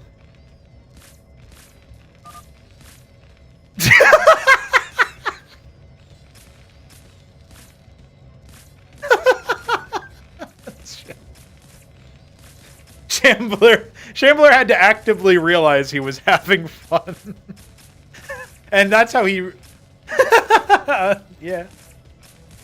That's true, I guess. What does that mean? How do you... Shambler, can you explain yourself in the chat? What is... You realize you're having fun. If I don't know, something about that feels like if you have to intellectually uncomprehend it, is it really having fun? Hey, I'm glad you're having fun, man. That's all I can say. I don't know why that really ruined me for a moment. That's... There's something about that, man. I realized I'm having fun. Well, all right, let's try to lock in, boys. Double fulcrum for both players, of course. No changes there. This is a horizontal spawn, so close by air, we could see drops. I don't know. Well, I say that. Shambler's already going for a pretty fast star pad here. I think this is faster than his traditional timing. He usually, from memory anyway, is going like 3 Fulk. Yeah, he goes for his expansion and his 3rd Fulcrum and the star pad. So there is something being changed up here. Shambler has been bested upon acid test. The fact that he said, I was thinking of ways to curse acid test, I think that's a real thing. Like, acid test is not... I mean, the original map, Litmus, has been pretty mediocre for StarCraft 1 games. And it had some interesting ideas. And obviously the Cosmonarchy port is a little bit different. Doesn't have the double gas in the main and stuff. It has, you know, typical resources. And you don't have to worry about, like, the stasis fields or stasis cells in the north and south being stacked. Instead, it's just one. And I've got some ideas for how I might change it in the same way that I actually made modifications to Luna, even though that map is never going to be... It's called Tesseract in Cosmonarchy, but... Like, I don't think that map is ever going to be a banger. But it is kind of cool. Like, for show matches, when people pick the... when they pick Luna, because they're familiar with the map, you know, it's fine. They do it. Neo Luna, I think it is. Dude, I hit my ball and coughed my lungs out, and now I'm chilling. Oh, okay. What's up, dude? Hey, what's going on, Mr. Marsupial? How are you? Please do not ever think that Godweed is right when he tells you that a tournament is over, because he is wrong. Oh, the drop was preempted. The Vultures were waiting here this entire time. It was a Cyclops drop indeed. Oh, God. Well, 3 out of 4 get out, but or maybe only 2 out of 4 got out, actually. But that was an immediate drubbing. So I think Shopkeeper can be pretty happy with this position. He's ahead. He's got his base up already. He's making a lot of Masons. And when he gets ahead in the worker count, it's pretty unlikely he's going to start to fall behind, at least ahead that much. See Shambler checking the base again to see, what did I see there? Anything in particular? But it's the 3 Folk Palladium, just like on Acid Test. The Shopkeeper dog definitely going to be going for that.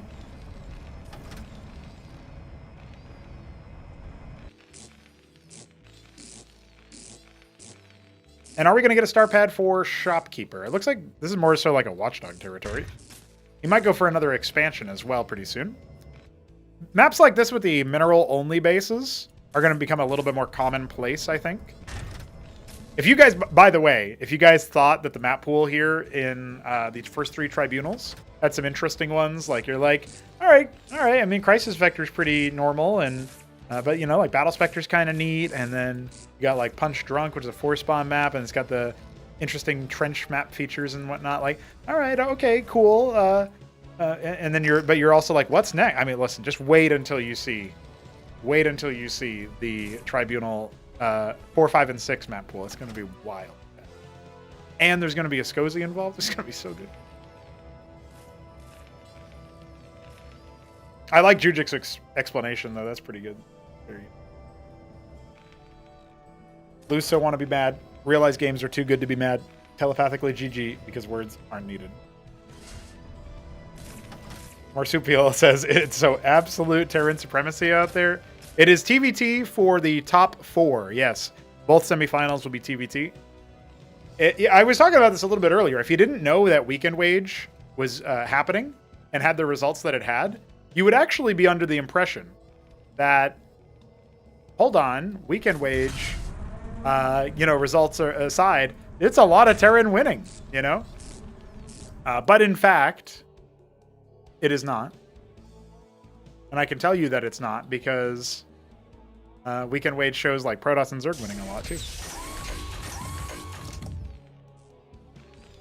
I had to go and buff the Wraith.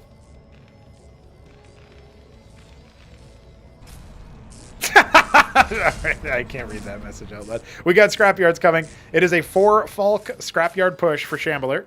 Got a lot of Cyclops again, of course. No surprises there. Interestingly enough, this little Phalanx push over here could result in some nice moves. The positioning across the bridges is going to make it really hard. But Shambler decides to short circuit that and come around from the east. This happens to be where Shopkeeper's army already is, though. So he can slow things down and get a lot of extra salvos out. But this will ultimately be cleaned. Even though Shambler isn't spreading his Cyclops, the 2 Phalanxes were right on top of each other, so they took a lot of extra splash. And that is a dead Phalanx push. Shopkeeper is going to need to figure out what's next. Making his 4 Fulcrums.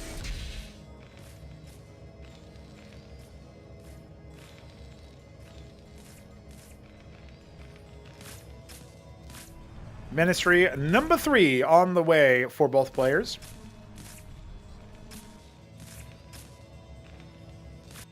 Shambler has expressed some distaste about mineral-only bases in the past, so I wonder if he's even going to bother taking this one. But I think it does provide you a lot of value. It's the quintessential thing Shambler would want, though. He can just make so many more Blackjacks or Mavericks or Cyclops.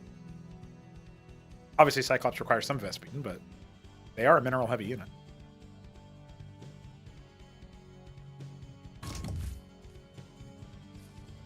And Tier 2 has begun for our Shopkeeper. Going for that faster Tier 2 once again.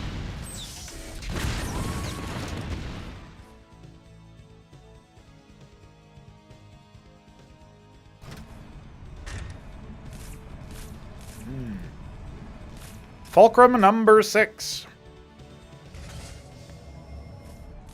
Shambler's very committed to this 1 base, or Tier 1 tech stuff. And he is flying over to the 3 o'clock, actually. So I guess I was not kidding around when I mentioned that. Mineral-only bases are going to be taken by Shopkeeper, though. I like that he's guarding the 3 o'clock. I said 3 o'clock over here. I meant 9. I like that he's guarding the 3 o'clock. He's not interested in allowing that to occur. Doesn't want the extra Vespene to be on the side of Shopkeeper, who has kind of abandoned the Eidolon, huh? I don't know. I do not know, but Tier 2 is done. Another star pad being added, this time by Shopkeeper, and the second star pad for Shambler. Oh my god. What the what is this? Building placement is a little bit better than it was on Acid Test, I guess.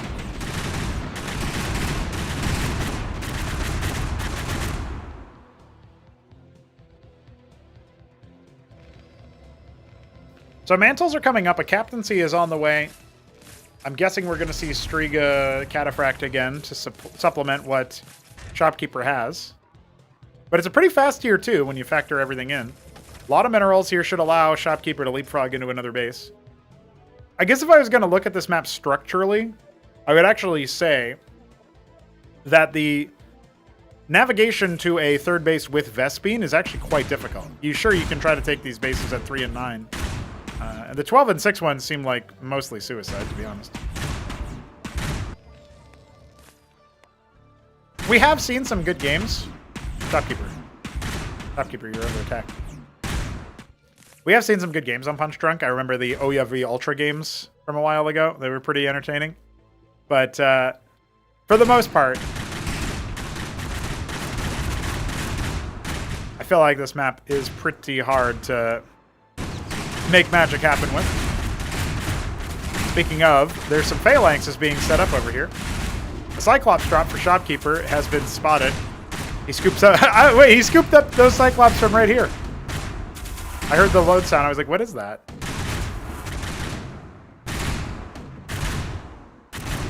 Shambler really couldn't figure out how to kill that Phalanx for a second. So the Ministry will float back there a little bit delayed. Another Cyclops has heckled this Trojan now, but it clearly is on a bead towards that extra base from Shambler. Scouted out. I don't think that... Oh, no! There was that Mason that was burrowed over there. That's what we saw killed over there earlier.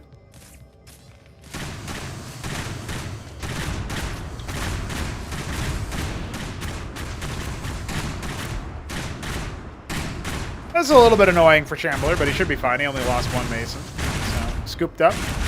Shopkeeper keeps him for later. A lot of minerals for Shopkeeper. That mineral-only base definitely paying out dividends, and he's secured 12 o'clock, sort of.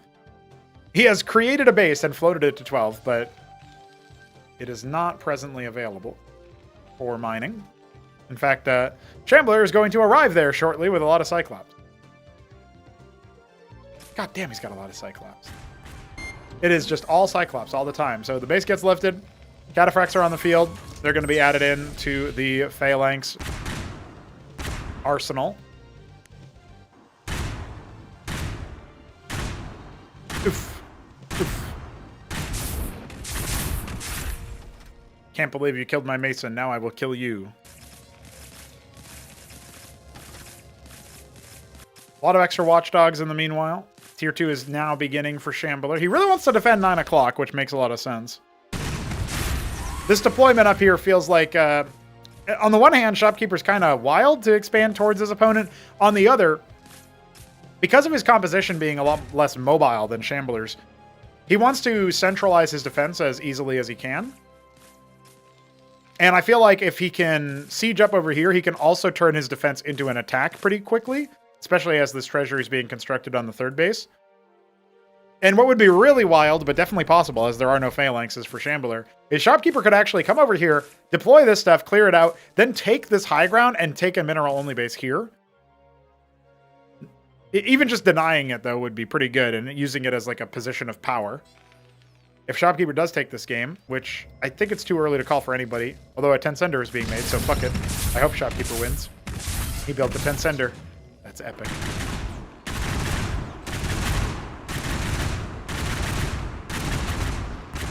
Cyclops went for a run around because there's all those watchdogs in the way.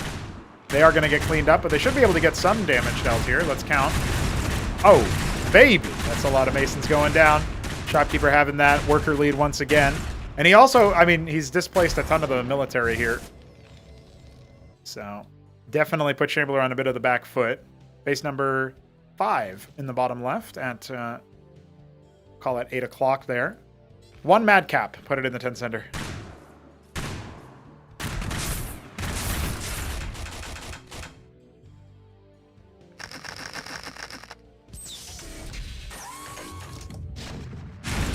A lot of the Matadors here for Shambler are going to be very impactful, very important. And he should be able to get right on top of a lot of these phalanxes. Shopkeeper deployed on top of his own lobotomy mines, by the way. Does he have any reinforcements? He's got a lot of phalanxes pretty deeper into the line. This might be like a bait for the entire army of Shambler to come in here and just get annihilated.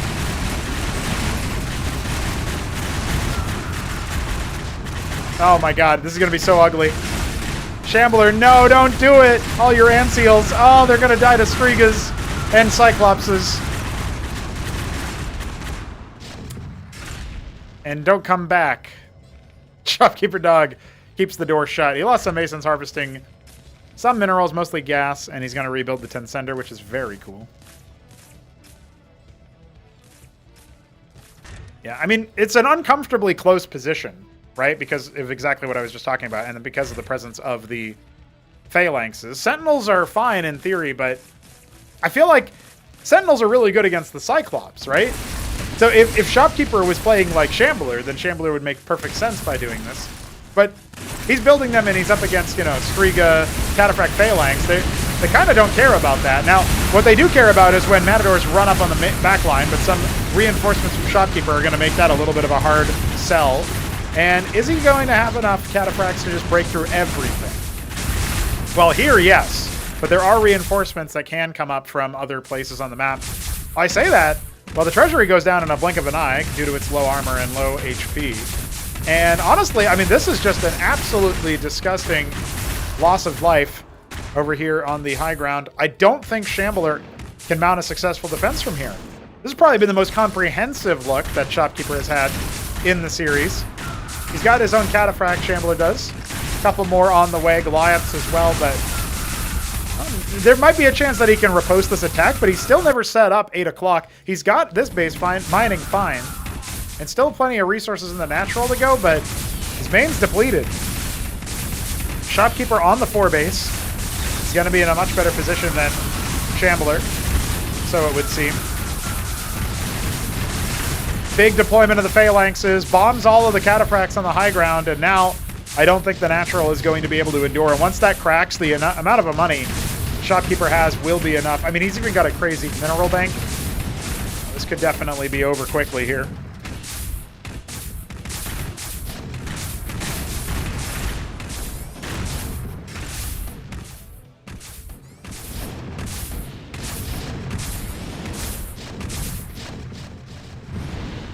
Four more Cataphracts migrating across the bridges. You know, Laser Giraffe as a meme to describe Colossus in StarCraft 2? I don't know what Cataphracts would be, but they're not quite Laser Giraffes, are they?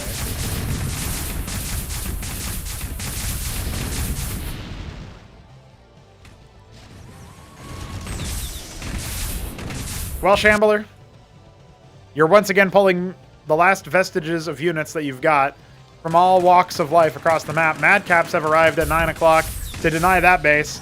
The Fulcrums are lifted to try to absorb the Cataphract shots. So crazy, it just might work, but you don't have enough other units, so... I love the big brain idea, but sadly, the Phalanxes do not care about that.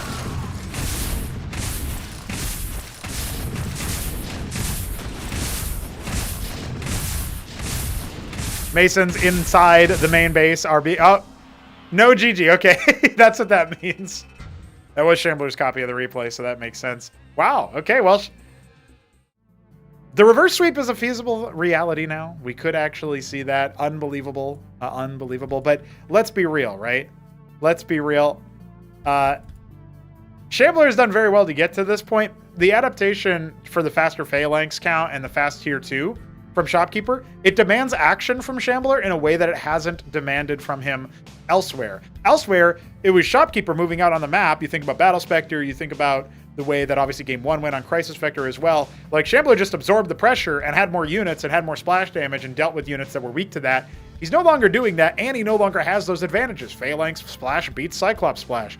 And he's the one who has the tempo to attack. So if he's going to win this series on Knife's Edge, our Game 5, it's going to come down to whether or not he can actually turn the pressure on and keep it at the right spot, lest he detonate at an improper time. Ladies and gentlemen, this is our final game of semifinal number 1. We got us another semifinal after this to go. And Shopkeeper Dog wants to Eidolon. It's his map pick. The upper seed gets to pick the decider. It's Knife's Edge, a 3-spawn map. And we have, you know, not vertical spawns, so not the closest in theory by air or anything, but you know, Shambler is going to be scouting for his opponent. Looks like he'll be scouting the wrong direction at first. This port of Dominator was done by Jujic, as was Punch Drunk, the port of Knockout. Shambler, our white Terran in the top left. Shopkeeper Dog at the 3 o'clock position is our Maya Blue Terran.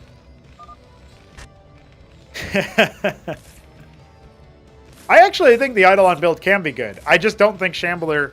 I don't think Shambler's style was what Shopkeeper Dog had predicted. I don't think that was exactly what we were going to expect. We got Solstice in the chat. Shout out Solstice. He says Laser Hippo instead of Laser Giraffe.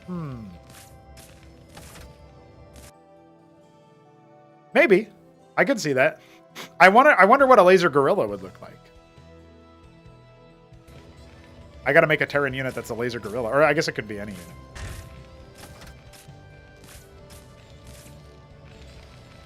Anyway, I'm thinking a little too hard about Laser Gorilla. Sorry, guys. We have a bunch of Fulcrums coming up. Of course, it's going to be a 2-Fulc opener for both players. Knife's Edge TVT, a lot of it is about holding these positions, these sabers, as I've taken to calling them. Because, you know, I don't want to be so hungry that I think about pizza in the middle of my cast. So I'm not going to call them pizza slices, guys. Laser Gorilla, that's Penumbra. I agree with you, Green Eggs. Welcome to the stream. I know you've been here for a little bit, but I have verbally acknowledged your existence. Shopkeeper boxing with the Mason. No worries there. We have the second Fulcrum coming, of course, and I'm guessing this will be the same build as before, though I do want to call out Shopkeeper and say, brother, it's Game 5. The pressure is mostly on Shambler, to be fair, but this is your last chance to show us what's up with the Eidolon. And he did say, you know, back to the drawing board, I guess, is that bait? Is he going to go Eidolon for us? It looks like he's just 2-Fulc expand here, which is fine, but I want to see those stockades, man. I want to see that bio, and I want to see it work. Expansion on both sides at pretty similar timings here. I think these spawn positions are actually pretty exciting for TVT. They force you to expand in a bit of an angular direction if you want to take multiple bases, right? So, like, they might meet in the middle, maybe around this 9 o'clock position. And that could be really fun. So I'm looking forward to this game. Oh, I did get a little bit of a warning, however. The replay for this game will be at one point later on. It will... Hold on. There's so many things that happen at once. My brain is exploding. So, first of all, we just got 3'd by Lucy. Thank you, Luciferius. Make the Sarathiel happen. Oh, shit, $30. $30 for a bounty, unit bounty, to make a Azazel and what was it, Azazel Seraph combination or something like that for one of the factions. All right, buddy, let's do it. 07. Let's go. Thank you, sir, for your bounty there, your commission. And you know what? It's now part of tribunal history that the Sarathiel, as we've taken to calling it, is started here in this Terran versus Terran map. Secondly, Shambler just said he can't believe Shopkeeper made Phalanx work? Phalanx, you know, the unit that dominates in TVT, one of the most iconic and quintessential units that Terran has? No, dude, Shambler's not a Terran player. Shambler is just moonlighting. Dude, there's no way he's a Terran player and he thinks Phalanx are fake. Unbelievable. Unbelievable. And honestly, I have completely forgotten about what I was talking about. Oh, the replay for this will break late into the game, and I have a recording to fall back on. But I wanted to cast from the replay rather than that recording until we get to that point. So it'll be fairly seamless when we get to it. I've already prepared everything. We're all good in the hood. And yeah, I think it'll be just fine.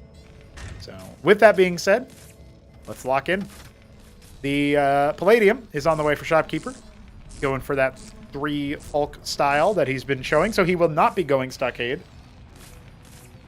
I wish that he had gone Eidolon. I really want to see the evolved version of Game 1. What does it look like?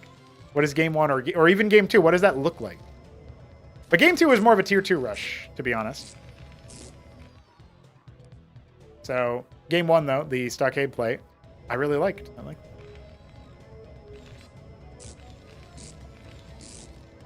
Unbelievable scenes if Shambler ends up getting to the grand final. I would predict that, even though Doglived is a pretty cool homie, and he has beaten Newt once recently, but that was actually as Protoss, I would predict that no matter what, basically, we're going to see Newt on that side of the bracket. Like 3-0, 3-1, 3-2. I think Newt's going to make it to the grand finals on the other side. But that being said, if Shambler gets there, I don't know how that's going to go, right? Like, what an upset, what a wild card that would be. Anseal scouting, overseeing a lot of the phalanx. He'll know it's not going to be Eidolon Man. He will not have to worry about that. But what exactly does Shambler want to do at this point? He's got a Watchdog. He scouts that there's no star pad, so he can lift these off and go in different locations for them. Really, he was just shuffling it over a little bit for better mineral efficiency, it looks like. And indeed, we will be seeing the third base start up for him. Probably going to go here to the 1 o'clock position. I can't imagine Shambler bothering with the mineral only after he delayed it so long on Punch Drunk, but maybe Knife's Edge will play out differently.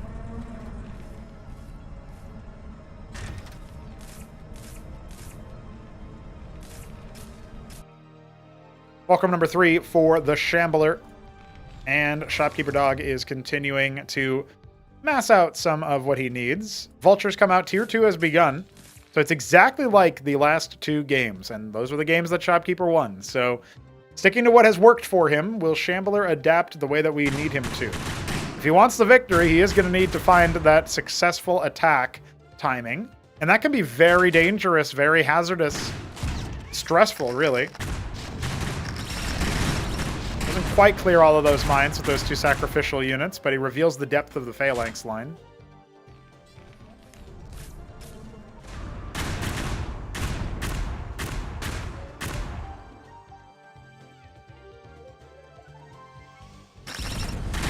A little bit of a run-by attempt for Shopkeeper with his own vultures now that they've laid their mines for the most part. He's going to get up here and be annoying at the 1 o'clock, but the Cyclops should be able to clear them pretty much just fine. I like that the vultures are kind of dancing with them and saying, like, hey, you want to come here? You want to come walk into your own damage field? And Shambler is having to respect that with the micro. Base number 3 on the way for Shopkeeper. It's already done for Shambler. He actually is going to the mineral only. Look at that. Some character development. Funny thing to call that. 5 Folk for him. So he's got way better production than Shopkeeper, as you would expect for a tech rushing player. What is Shopkeeper going to be doing? First structure is a mantle. Once those Katas out, he's got his phalanx, so he's going to take the position above his mineral only here with a lot of those.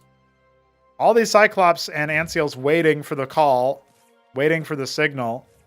They might have a better chance of it attacking this top place, but it really depends. There's a lot of phalanx. The Anseal's flying over, I like.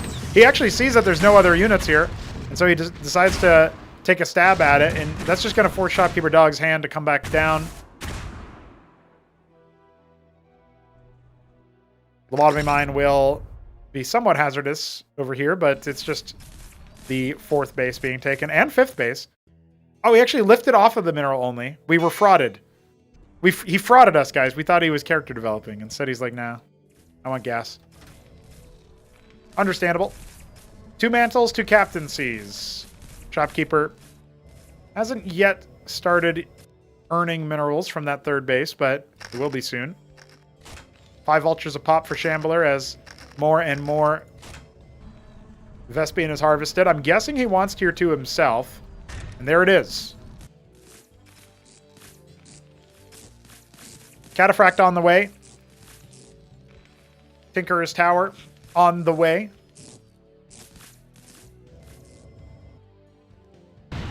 Feels like with Shopkeeper, he has this position where he doesn't actually have a fully set up defense, right?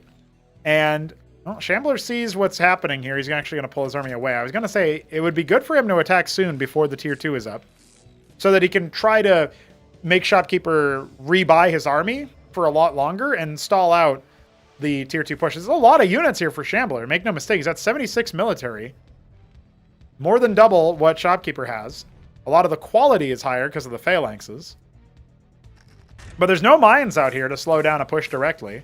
I guess this position is pretty difficult to actually push into. But another scouting vulture denied. There's so many Cyclops.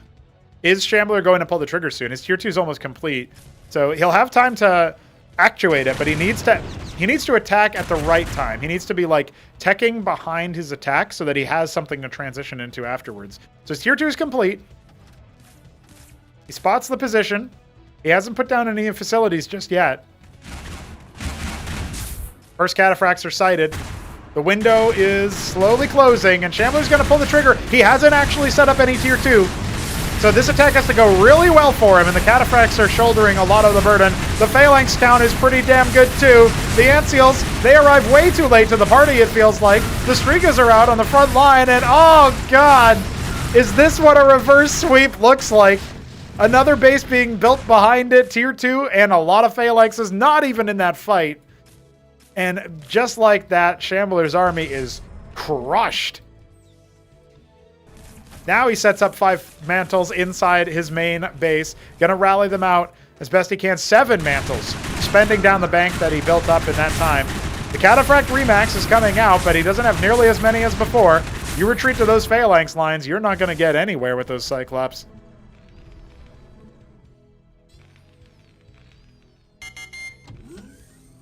What a rubble. What a catastrophe.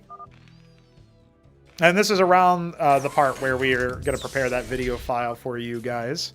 I was recording it from Shambler's stream, no less. So that's where the recording is from. It feels like with the way that Shopkeeper went for this,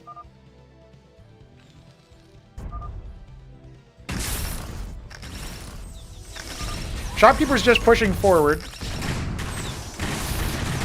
Shambler's got a lot of Cyclops still. The Cataphracts are in a good enough spot, but there's so many phalanxes.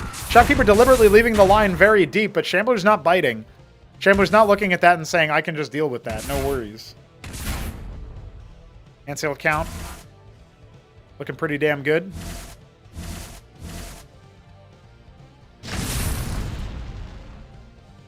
They are pretty wounded, though.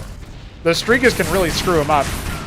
That firing line, especially with the range advantage, is going to be pretty damn good. The Antseals flew in to Cyclops projectiles, not really where you want them.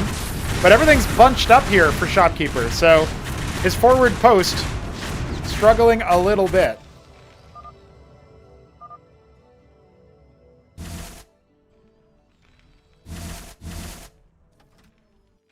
Feels like overall, this is looking more and more just about ready for Shopkeeper to push up, maybe shut down some of these satellite bases.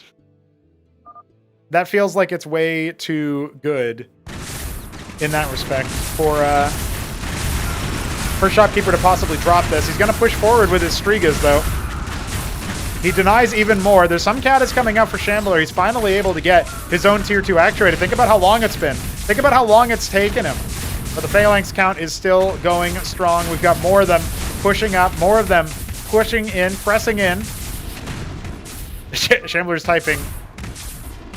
But the 2 players are synced, so that's not really a problem. And as you can see, this is about when... Well, actually, I think this is technically true. Oh, no, never mind. Yeah, so we got to swap to the recording real quick. I will do so now.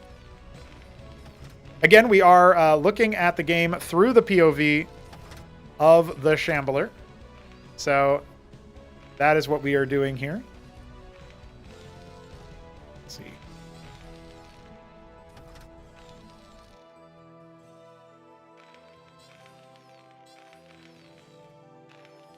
Okay, maybe I don't have it as seamless as I thought, guys. I apologize. This will be cut out from the VOD, though. Don't worry. We'll Photoshop that out. That's fine.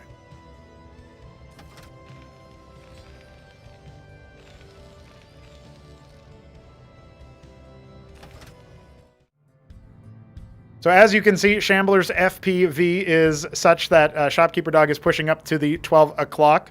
That bottom right base was actually established for realsies. We have some Shambler network lag, classic move. But he is going to be able to deny that and shut that down. If he can hold back at the main base, we can actually get somewhere with this. The phalanx count, not enough to really dive that back with, especially when you factor in all those katas. Some lifted structure, probably a ministry just got blown up there.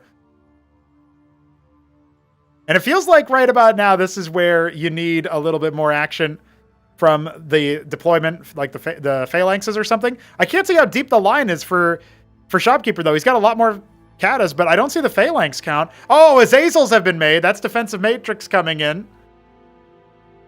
Oh, good grief. I should have taken Shopkeeper Dog's POV, I think. I forgot how laggy this was. The phalanx count is still pretty good. Is there anything in those satellite bases? Shambler doesn't seem to have any production going on in those spots. He's got more units coming out. He's going to have to change his rallies to the main base. This is where things get really desperate, though. He's lost his natural, as limited of a viability as it was. He could have been mining minerals this whole time at that 9 o'clock. The pressure is getting to him. His grand final aspirations.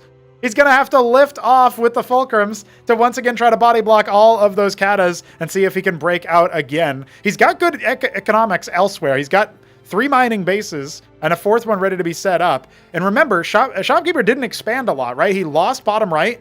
If we can only see Shambler deny this push, things will be different. But there's another force from Shopkeeper moving along the bottom part of the map.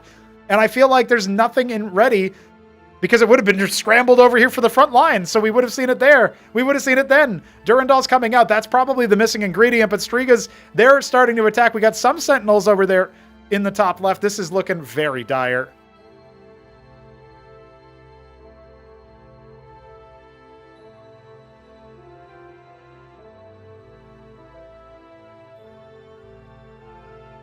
I feel like right about now, the reality might actually be setting in. The phalanx count is so damn high. And, well, Shambler has started the typing. Ladies and gentlemen, this one is coming to a close. Shopkeeper Dog has actually done it. Fate wasn't with me today. GG. Unreal scenes here, ladies and gentlemen. We're speeding through the my copy of the replay here, but that is actually the end of the game. And I can't believe it, that Shambler just, he wasn't quite able to finish the job. Shopkeeper Dog had that dog in him. Oh my god. Oh, oh, oh. I gotta get the Shambler off my screen. Hold on. Well, just like that, folks, life comes at you fast. Shambler reverse sweep. He got his way here by reverse sweep, and then he defeated Nebline, which was just straight up pretty good. I'm impressed. I'm surprised. But then after that, you know what happened. You know what went down. The shopkeeper kept the shop under control. There's a ornery customer knocking shit off the walls, breaking stuff, ruining some of his prized possessions. But it was not to be. Ladies and gentlemen, not.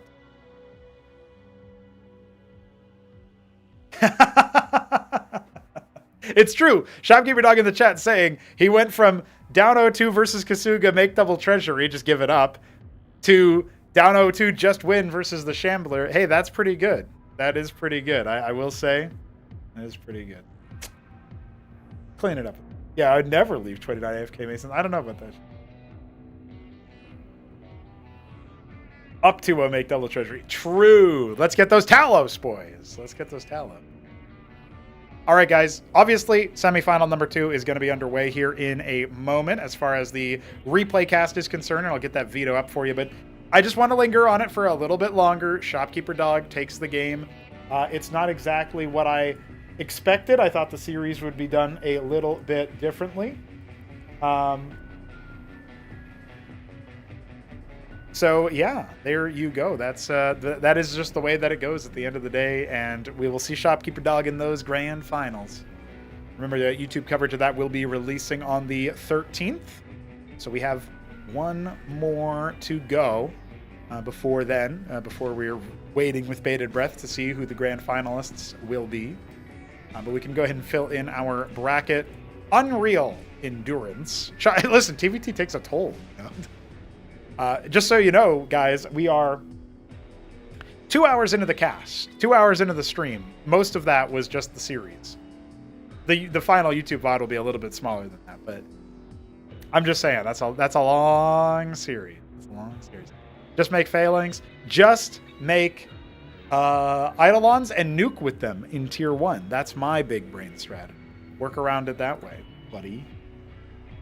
You'll be back with a double upset real soon. Yeah, you got one upset over Nabline, Shambler, and you almost had 2 upsets, and then you would have just needed a 3 to make it into the battlement stage through the tribunal. I don't think anybody had that on their bingo card, by the way. I don't think there's a single person who would have been like, yeah, the first 3 players to qualify for the tribunal through the tribunal stage. It's Zeke, Oya, and the Shambler. No, I don't think anybody would have said that. Nobody would have said that. But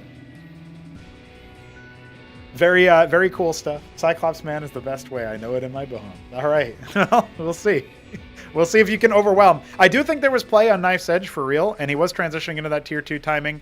Almost had, I think the critical mistake was right before that attack, and he might not have had the speed for this, but right before he decided to commit the attack and wipe a lot of the units. The attack itself, whatever, you had to do it just to like try and slow things down. I recognize it. But even if you make the attack, but you're also making your tier 2 structures at that time instead of after, it's a whole different game. You get your katas out sooner, you can slow the follow-up push. It kind of goes as I was predicting, but not it.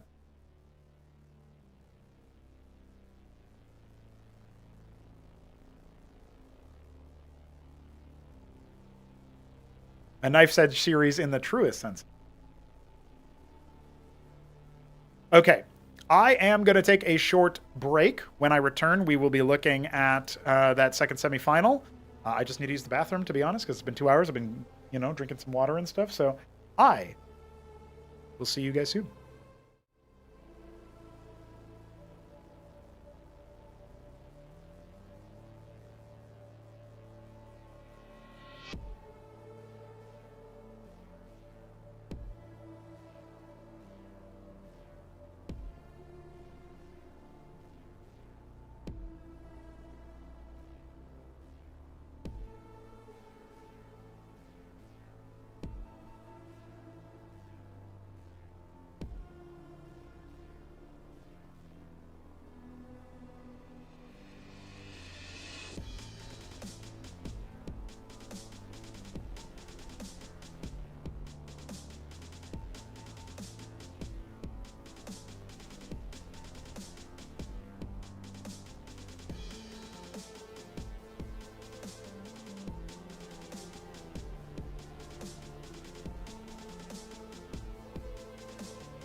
Hello, ladies and gentlemen. Can you believe this?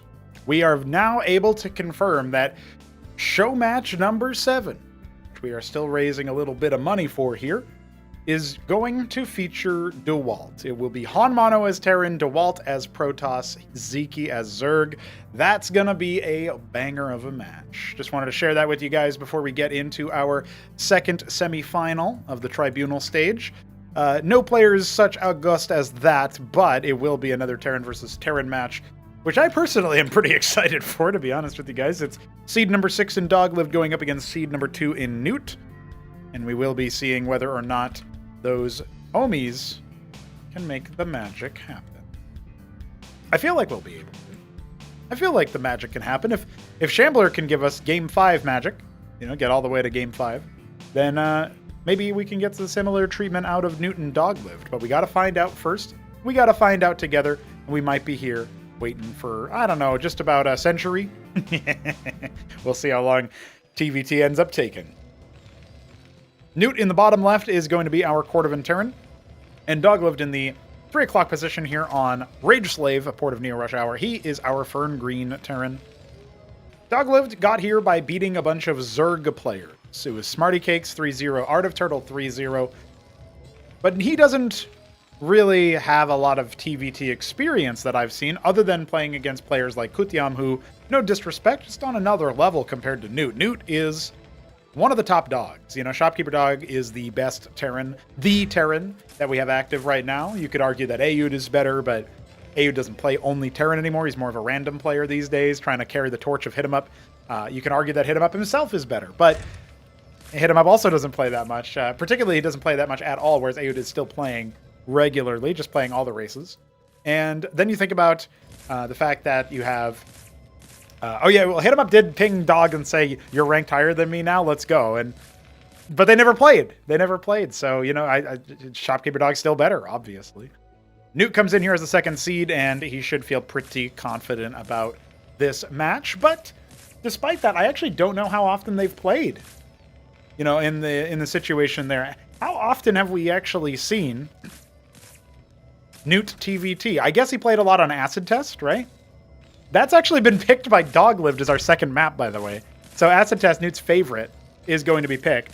I'm kind of surprised he floated it, right? Like, maybe it's just because Doglived is happy to play on Acid Test and he plays it like PVT against Newt, and so Newt was like, well, I know that guy actually knows this map, so not that big of a deal. That's why Newt ended up picking Rage Slave here. We have Potadia in terms of the early round ban from Doglived, or from Newt rather, Doglived banning Mass Destruction. And it will be Knife's Edge for Game 3. If we need more, it'll be Frosted Forest Game 4, Crisis Vector Game 5. The other bans were Battle Spectre by Newt, Punch Drunk by Doglived. So, generally speaking, a fairly heavy amount of, 2-spawn maps. I think the only one that isn't a 2-spawn map is actually Knife's Edge, besides this one, of course, Rage Slave. And Newt is in the chat and just confirmed that he actually intended to ban Rage Slave. People are allowed to go again if they, make the wrong decision in the veto. It's not like it's a little bit of a cheap out, because you could just be like, oh, actually, sorry, I made a veto error, and but it's a fake one. It's not a real veto error. So I don't know. There's stuff like that makes me wonder. So the Ministry gets started by Doglived, but it's right in front of Newt's 2 Vultures. He already lost one, and now he's going to have to defend that. That feels like it was a autopilot move or something, where his brain wasn't active. Hold on, his brain might not be active at all. He just wandered right in with his Vultures, and okay, all right. Well, this is a very different look than the previous TVT series. Newt's already won game number 1, and it was just off of the back of some sloppy decision-making there from Doglived. He's like, what? The Quasilisks look like vultures and they're attacking me? We're not in Kansas anymore, bucko. We are looking at TVT.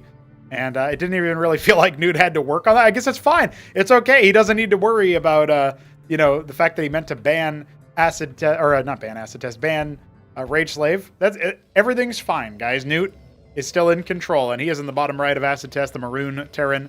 Doglived, still Fern Green, and in the top right now. This is a map that they have both played a lot. Hopefully, Doglived can shake that game 1 off.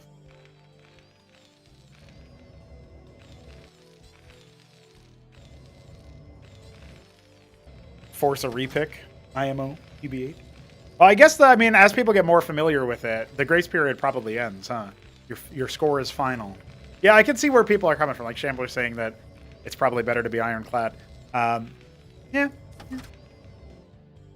From a competitive integrity standpoint, yes. The answer is true. Fulcrum for both players, of course. No surprises there. Doglived not going to be making Mavericks. At least not right now.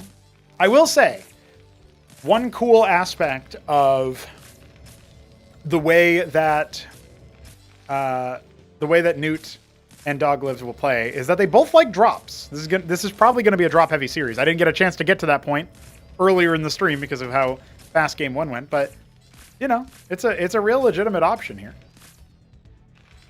See if these games end up going a little bit longer as Newt is starting to scout across the map, and I'll have this opportunity here to take a sip of water and remind you guys that merch is available, store.cosmonarchy.com. You're running out of time to order before Christmas. Order by, I would say, maybe December 15th, maybe earlier, just to make sure that it gets there. Smarty Cakes has received his mug, and Three Crow has received his mouse mat, keyboard mat, etc. So very cool stuff there if you want some Cosmonarchy branded gear. And we'll have more designs going into 2026, but this is a dry run for Christmas, just so people can have some fun. Just so people can have some.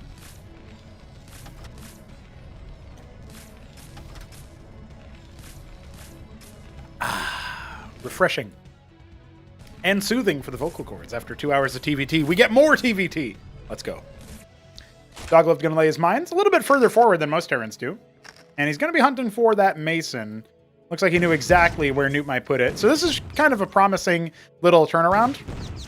Because the fact that Doglived is aware that players will go there. I mean, I just like to see those tendencies be called out and scouted out. And the mine over here is to watch for drops. Because this is a map that you can do a lot of air harassing. I think that's neat. I think that's fun.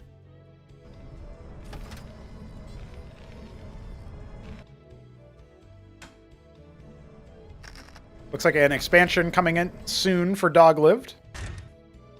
Nothing of the sort happening for Newt just yet. He's producing steadily off of the 2 Fulcrum he's got, and he's also got some Vespene in the tank as well. Oh, I think he's going to be setting up for a Cyclops drop here. But it's the 3rd Fulcrum instead. Okay. He's just going Cyclops in general. All right, we'll take that. Anti-drop measures being taken by Doglived. He just wants to protect his investment here. I like the 1 vulture up ahead from everything else trick that Newt is doing here. That's a very good way to mask how many other units are in position. But Doglived has a lot of vultures here. This shouldn't be a very easy push in for what Newt is trying to do. Sometimes you can try to suss out where those other mines might be laid, especially when you see this many vultures. You know there's more lobotomy mines than that. And if Newt had the killer instinct to send like 2 vultures forward to proc that mine on top of everything Doglived owned, that could have been catastrophic. But that's like such a high-level maneuver. And I'm not saying Newt can't be a high-level player like that on that level, but that's like that's some real like super high-level stuff. And hey, look at this! His Cyclops are in for this reason. He's going to go ahead and pick apart the stasis cell. He's sending them in that direction, and he wants to see if he can do the run-by. I thought I saw him do this in a weekend wage recently. Pretty interesting stuff.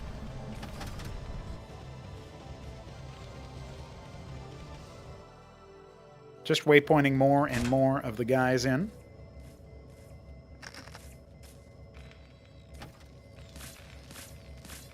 Is this going to be a 4th Fulcrum? It is. So no other tech here for Doglived, not even an add-on. Behind this, Newt's still on 3 Fulk. His expansion is only now coming in. Remember, Doglived will have a better economy, which is not something you can say too often, actually.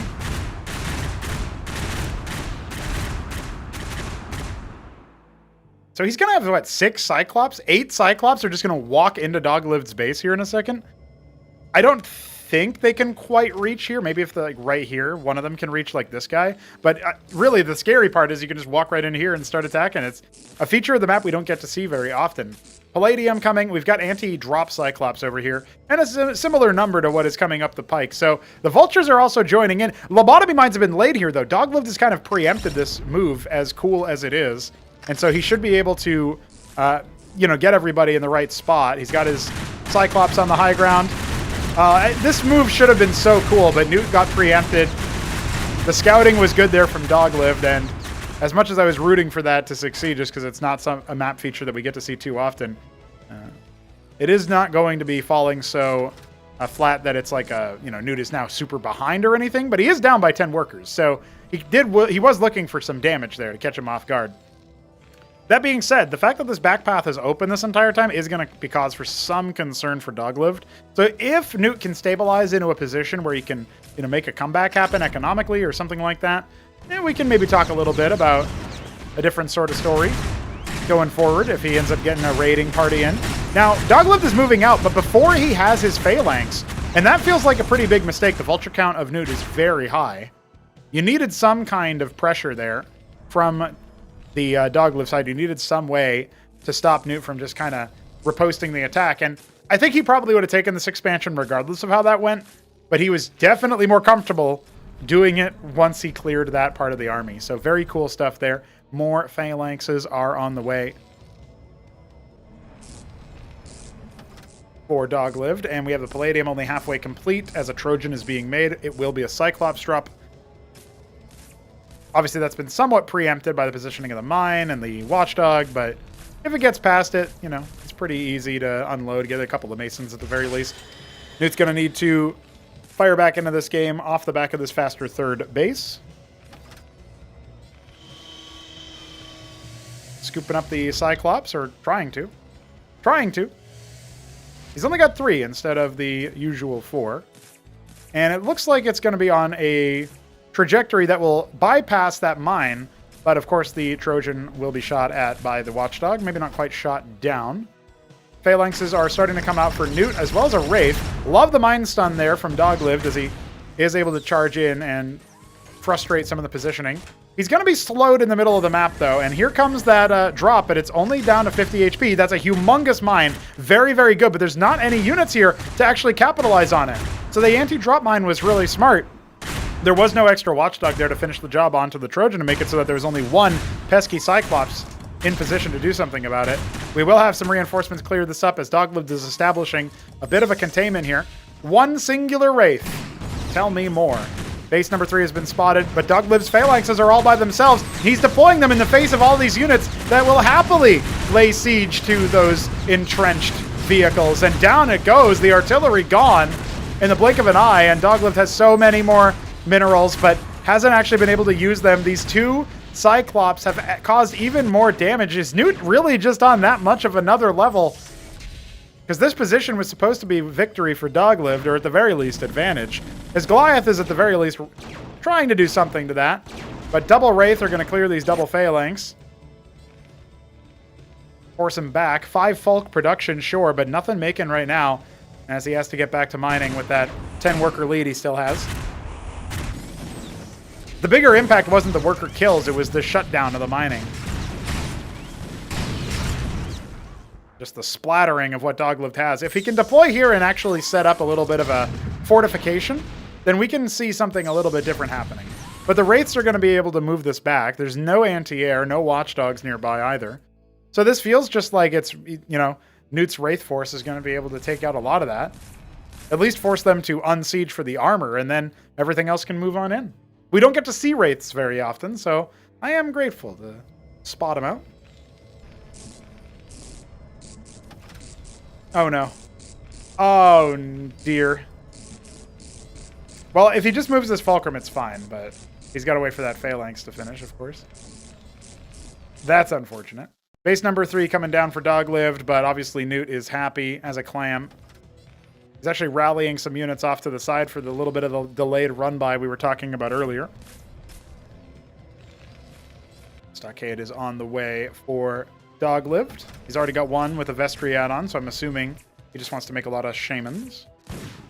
A Vulture is here to heckle the base that's being built on location. Hey, look at that. It's not enough to make the Ministry actually finish, but it was cute. It was a cute move. Got some units scrambling for the right positions.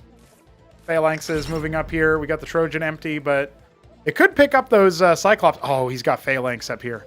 This is going to be brutal, especially since this base isn't done yet. He can't just transfer all these Masons and keep the cost efficiency. Ugh! 7 worker kills. Oh my god. 15 workers just went down in a blink of an eye, and Newt has the worker lead. And still has phalanxes in position. Ugly spot for the phalanxes to be. Dog lived. How can you get out of here? Because I was kind of secretly hoping, like, not that I root against Newt, for no reason. There's no reason to do that. But Dog lived, and Shopkeeper Dog. It would be a twisted curse upon my casting self to have to say Dog and then specify which one I meant every time in the grand final. But it looks like Newt is not going to let that happen. He is going to save me. Oh my god, it's so hard to get anything done over here. The Wraiths are even here. Blackjacks are going to do what they can, but this is what they can't. Starpad is on the way for Newt number 2. He's going to be going for the extra work there. This ministry is done, but he's not mining from it. And now the phalanxes are evacuating from 7 o'clock, where watchdogs were being made to slow down any ministry float. And yeah, as they're caught in the middle, that's the last straw. GG is called. Dog lived. Couldn't get Newt off his back. And that is game 2 won by the favorite. Do you believe in double reverse sweep? It's going faster than the other series at the very least. So it could be. It could be. Our last TVT was. I don't know if that's what's going to happen, guys, but I'd love to see a little bit of blood drawn by Dog Live. Give us a brawly game. Give us a wild one. Dog Lived is our Fern Green Terran once again in the top left of Knife's Edge. Map 3, picked by Newt. And in the bottom left, we've got Newt. He is the Lemon Terran. Channeling Neblime energy. Except Neblime plays Protoss now. Neblime started off as a Terran. Not very many people know that. His Ascension 7 win was as Terran. His Acropolis 1 win was as Zerg. And now he plays Protoss. He got to the grand final of Acropolis 2. He was aiming for greatness. Aiming for the three-peat. 3 titles in a row. When we saw him dismissed by Top Ramen in Tyrant's Tale, we weren't too concerned. We were like, well, you know, he's practicing Protoss, and that's fine, and fine and dandy. But we saw Neblime hit him up in playoffs of Acropolis 2. We were like, damn, okay. All right, Neblime still got it. He's carving a path. Problem was, Ayud was also in that tournament, and he made sure there was no Neblime winner in that grand final. I believe the admin for this matchup was Cannoli. Shout out Cannoli. We can tell because his name is Cannoli for the admin. Makes sense. Welcome start for both players. And while I'm waxing historical, I can tell you guys that Acropolis 3 was not as kind to Neblime. He almost exited second place from his battlements group, which he did actually do against Ayud in Acropolis 2, to be fair. But it looked kind of dire, you know? I mean, Smarty Cakes almost beat him with pure Cyclops. Whew, unbelievable. Although every time I bring that up, Neblime's like, no, that's not what happened. Even though that's not his voice. But that's what I'm giving him. I actually can do a pseudo-Aussie accent. I just refuse to with Neblime. I always make him British. It's just another layer. Another layer of funny. And Acropolis 3 Throne Room stage saw him get 3-0'd by Crankendow, 3-1 by Shopkeeper Dog, if I remember correctly. Just devastated. He did have some wins in the between. He beat Art of Turtle in the quarterfinal. He beat... who did he beat in the lower bracket beforehand? It wasn't Shambler, because Shopkeeper Dog beat Shambler. And it wasn't AOT again, because AOT beat Jack and then lost to Top Ramen. Top Ramen beat Kasuga, and then AOT, of course. And that's how he met Ayud in that lower match. No, it wasn't. I guess he met Crank in the lower match. Is that right? I think so. Hard for me to remember. I can't remember who he fought then. Who would he have fought? Kasuga couldn't have been him. Oh, it was Cannoli. Now I remember. Yeah. I forget who Cannoli's upper bracket matchup was against, but it was not favorable. I think it was Ayud was against Jack. And that was a 3-1 in favor of Ayud. Hey, what's up, Neblime? Yeah, Neblime just said in chat, I approve of the random segment where we talk all about Neblime. That's how Neblime sounds, by the way, if you never heard him. Neblime's voice. Ministry for Newt. He's going to go ahead and expand behind all of his vultures. Doglived, on the other hand, putting up the pressure with a 3 folk. He's got lots of vultures, and he can certainly rally around. But it will be a little bit of time before the vulture count exceeds that of Newt's to a, considerable enough degree. And the Mason is here to play Minesweeper. So Doglived needs to pull back immediately or go for the jugular. He needs to make a decision now. He cannot dally, right? And as these mines pop, he is going to have to go all the way. And indeed, that's what he'll do. This is going to be a slugfest. One vulture already shot down on the other side of it. Oh, off the rally, he was never corrected. He wasn't banking it. He would have 3 vaults now, and he could fight with the Masons. Not going to happen. He denies the Ministry in construction. We've got an anchor starting up here. Only one mine, only one vulture gets stunned by that one mine, and this is kind of bad for both players here, but the Mason count's still trying to get in on the action as more vultures are being made on both sides. The anchor will be done or not. Newt hasn't actually said it. Hold on. We could have the win for Doglived we were looking for. At the very least, we're getting the action we were looking for. Masons on both sides falling like flies. The count is so low for Newt. Has he been able to overwhelm this position, though? The Masons could still be fighting. The Masons could still be fighting, but Doglived, he's taking his foot off the gas. Okay, the anchor is canceled. The last of the combat units over here. If he can keep all these vultures alive, we can start to talk about a different situation. Newt has enough money. He cancels his ministry. That's huge. He can actually start to make more units. On the other side, Doglived, he can only make 1 vulture. He has the vulture count to beat Newt. Oh, no, it's 5 versus 5. It's 5 versus 5, and they're similarly damaged. Whoa, baby! Let's go! All right, some mines in the middle here already laid by Newt. He's going to land some over here. Oh, Doglived tries to land again. If the vultures are busy elsewhere, Doglived is happy to just start making units. If he can make just 1 vulture from his fulcrums, he can actually grab that 6th vault, and he might be able to finish the job. It's all down to the wire here, guys. Will we see map 4? Will Doglived get another chance? Back against the wall.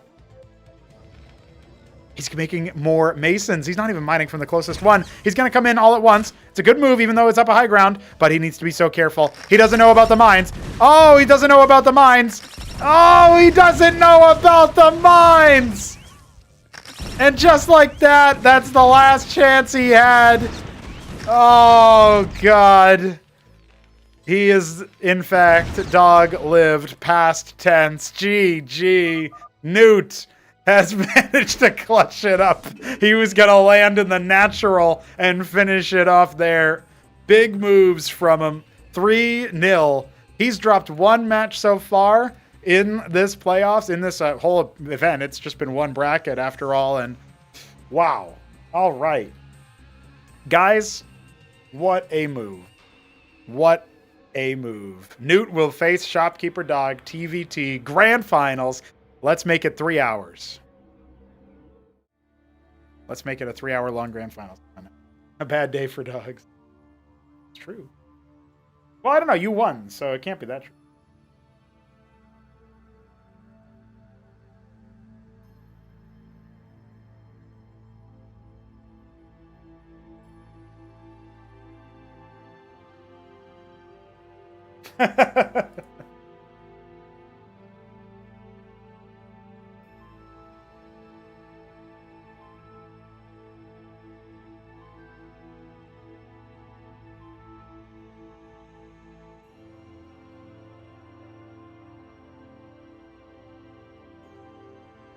Honestly, I wouldn't have even talked about Neblime if it wasn't for the lemon color.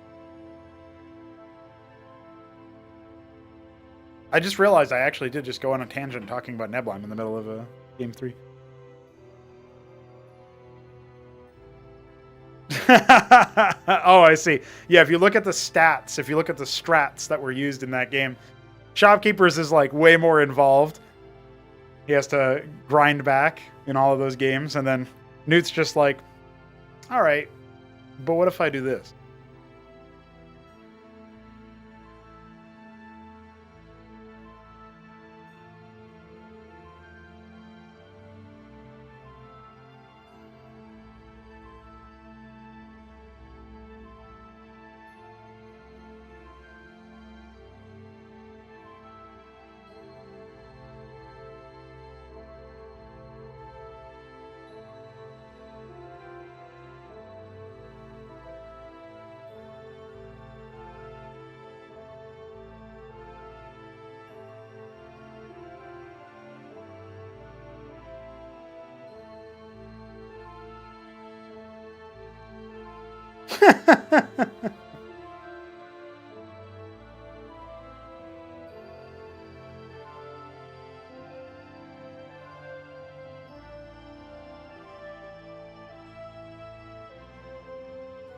We got a lot of Spanish speakers. We need that LATAM League, boys. Led by Ultra 7 and Dandy. I actually feel like we need more noob pro show matches. Does that make sense? We need more pros who have never played the game before. Like, the StarCraft 2 show matches are kind of like that. The players have no fucking clue what anything does. And they just go in dirty blind. Except for Hanmano, of course, who just cleaned up with a little bit of practice. But that's the kind of stuff I like. Well, that series was way faster than I thought, so I will hang around to cast a little bit more. But that's a wrap on those Tribunal games. What kind of games will I cast now, you may ask? I don't know, actually. I have no idea. Oh, wait. I might have an idea.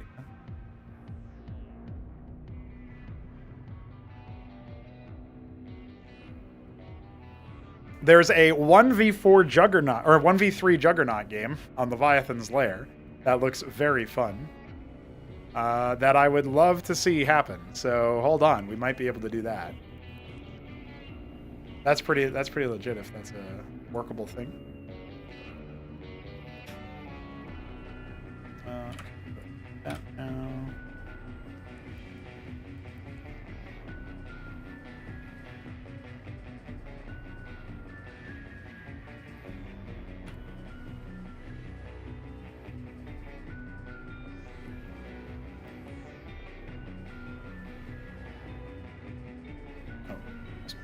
To the version of the game first.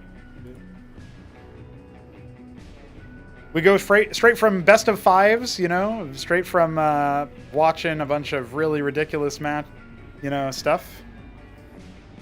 I feel like overall, I don't know. There's something very cool. There's something very cool about going from the heights of competition, tribunal stage, sweaty tryhards, going super fast at them, trying to get everything done. And then, what do you see after that?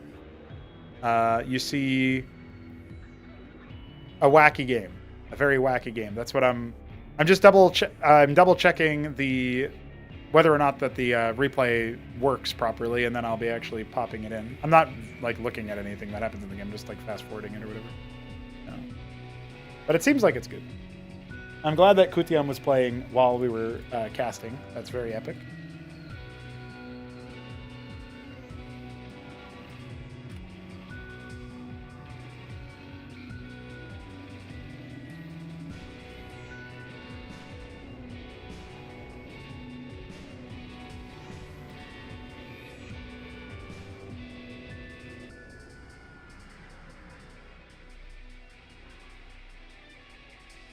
All right. I say let's do it, but I have to get my overlay ready first. Wild.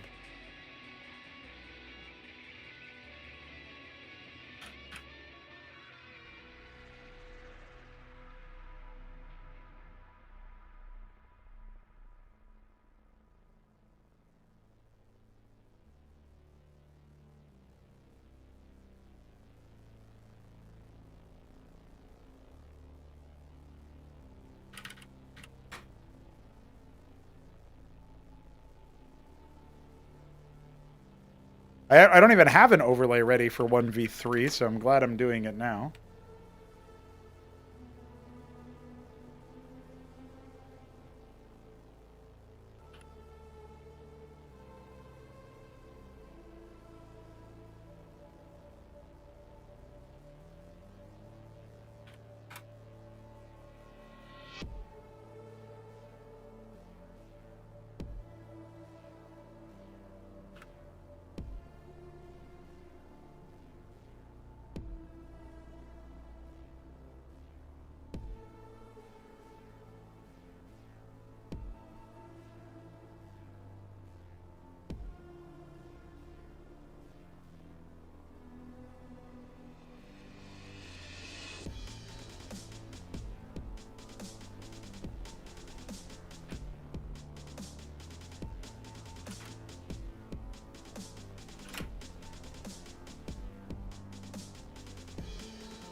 I actually don't know how that'll look. Let's find out together.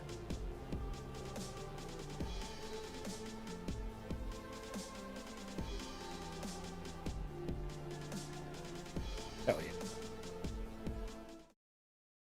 Oh, wait. We're still on the other overlay. Here we go. Wait. There you go. All right, boys. We did it. So, welcome to this very exciting cast. It is going to be a 1 versus 3 matchup. That's right. 1 versus 3. And we have some interesting players participating. But Leviathan's Lair has been rebuilt into a Juggernaut map. Juggernaut is where one player has a disproportionate amount of money. And you can tell because Kutyam is now getting double income, I think it is. Let's find out here. We can tell more easily with the gas because he's only returning 1. Yeah, it's 10 resources per. So he has twice the income, but he's up against 3 different players, as you can see. So here we go. We have Kutyam in the top middle, 12 o'clock. He is going to be Russian green here, as far as his color.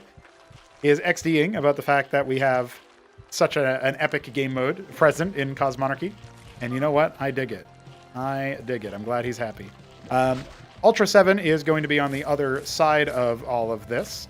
He is our Periwinkle, Deep Periwinkle Protoss. And over here at the 3 o'clock, where Ultra 7 was at 9 o'clock, this is Thunderslaps, another new player. But been playing RTS for a while. He just never really got into Brood War. He's happy to play Cosmonarchy, though. That's always cool to see. I believe he is our Neon Carrot Zerg. And then down here at the 6 o'clock position, we have Darky, the friend of Ultra 7, who is the Cordovan Terran right now, who has gone for a sieve before anything else, which is ballsy, but it is a team game. Unfortunately for him, he might be scouted first. I guess we're going to find out because the Vulture is just kind of hanging out here for now. We've got 4 Fulcrum coming up. You can do a lot as the Juggernaut. You can make a lot of units. A very fast expansion from Ultra 7. So I kind of feel like if there was going to be a meta, this would basically look like a situation where you wouldn't really want to be doing expansions like this super quickly. You'd actually want to be all rushing to military and trying to join each other and see if you can like riposte any early rushes or help each other out. So Thunderslaps has gone for delayed, units, right? Obviously, that's going to be something that he's up against in that respect. And I do feel like overall, this is a situation where you got to watch out. You got to watch out. You got to look out for the overabundance of units. You can see more Fulcrums being added. Scrapyard is done. And he's going to be going up to 7 Fulk. Expansion in the bottom left for Darky, but he's soon to be met with enemy units that he's not prepared for. Nothing special about the actual units of the Juggernaut. They still have the same behaviors. And, Kutyam, that's an enemy. You don't need to protect it. You can just kill it. Oh, he doesn't care enough. Okay. Dog lived in the chat asking, is this Phantom? Well, you know who the Juggernaut is. So not quite. Yeah. Nebula in the chat also saying the same thing. But hey, there's a big attack coming in here. I don't know. Thunderslaps has a lot of pool units, obviously. You can get to see that new Quasilis passive where when they attack an enemy unit, they actually move faster for a short period of time. Truly a pursuant strain now. Very epic. But overall, the attack is going to be somewhat successful at disrupting what Kutyam was trying to do. And we do have some units back at home there to try to deal with that Vulture. That's sinking in. Kutyam should be able to deal with this by himself. I mean, he's the Juggernaut. If he can't 1v1 as the Juggernaut, there's something wrong. Oh no, he's actually going to lose his Scrapyard. That is unfortunate. Well, it's just going to slow him down for a little bit. Obviously, the money part isn't the problem. It's more the tempo. Ultra 7 setting up the extra stuff that he can over here in his expansion. I actually kind of like that he's built this off-center by 1 tile. Because then you can fit a static defense structure up here, right? Whereas otherwise you wouldn't be able to. I don't know if that was by design or not, but that was pretty snazzy. Grand Library, Gateway. I feel like, yeah, so Darky's obviously in a lot of trouble just by virtue of he hasn't built many combat units, right? So he's going to be down in the dumps a little bit, but he's making a lot of units. Thunderslaps is keeping the pressure on, but he's not going to be able to hold him back by himself. That alone is not going to do the trick. the Blackjacks will be able to drive this back. There's just so many units available for Kutiam. So even though he's doing a great job of like slowing down the growth of the Juggernaut, you can tell by the gas amount, by the fact that there's so many minerals, Kutiam just absorbed all that pressure, and he can still build tier 2, and he's got a ridiculous amount, 10 Fulcrum on one base. Now, there's going to be an attempted expansion here by Thunderslaps. I don't know how he thinks he can deal with all of this with no backup. And Ultra 7's kind of playing all by himself here. He's massing up units, but he's not really defending. These guys are allied to each other. They have vision. They get those allied notifications we added in Cosmonarchy where it says, you know, your Zerg are under attack or whatever. So it does feel like right now Thunderslap's doing a lot of heavy lifting. Has plenty of good, you know, great production. Plenty of production.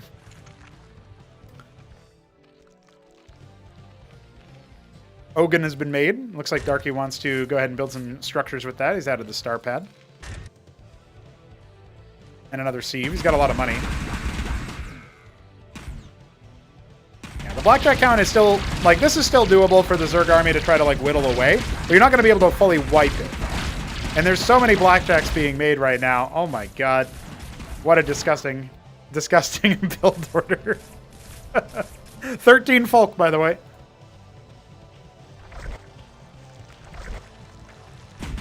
Well, that hatch didn't last very long.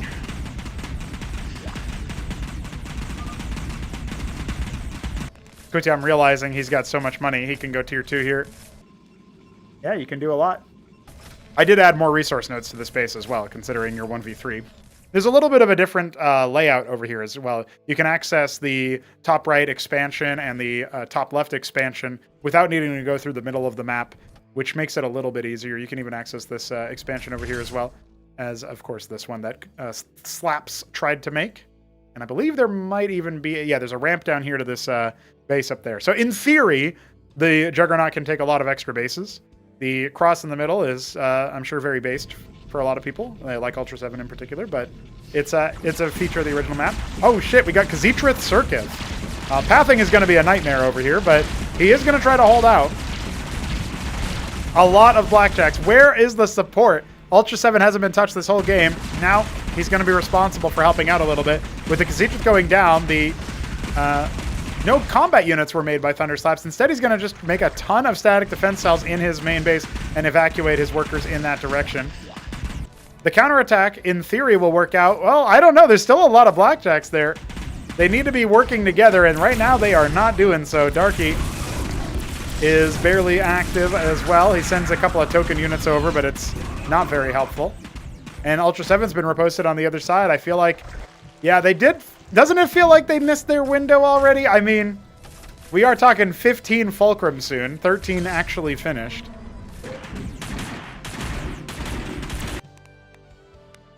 And this kind of feels like what the peak Juggernaut experience, when you're like attacking multiple players and they're all desperately trying to defend all at the same time.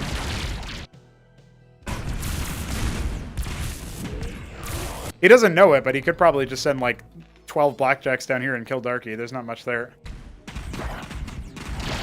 Quasalisks making their advance.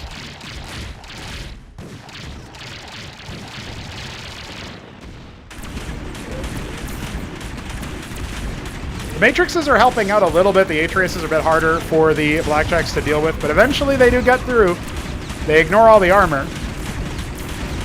And where are the rest of the units coming out here? It looks like Darky is coming up with some reinforcements finally. It feels like it's come at the worst possible time when his ally has lost pretty much everything. And now the reinforcements from Kutiam have been sent to 6 o'clock. That might be game for Darky. And I just don't see much else. I mean, the Zerg got cleaned up. The Protoss are barely surviving. He's actually pulling the boys. Oh, jeez. I had a lot of high hopes for this game just because it was so zany and wacky, but the homies did not protect the other homies. Very limited production for Darky. He needs like probably 3 to 4 more of those structures. The Khaz'trith goes down first, which is a great target. Circuits will deal with the Blackjacks afterwards, and yeah, at this point, I mean, he just needs to spend his money. Kutiam can still go tier 2 at any time, but he doesn't really need to at this point. He's finishing Darky off. Tier 2 was made, but not exactly leveraged, as the bases on the far sides have been taken instead. Darky likes that kind of playstyle. I've noticed that. I noticed that in the 2v1 that they played without the resource multiplier.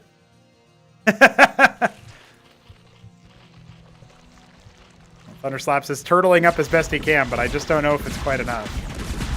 I guess he's pretty close to going tier 2, and then he could get the upgraded circuits.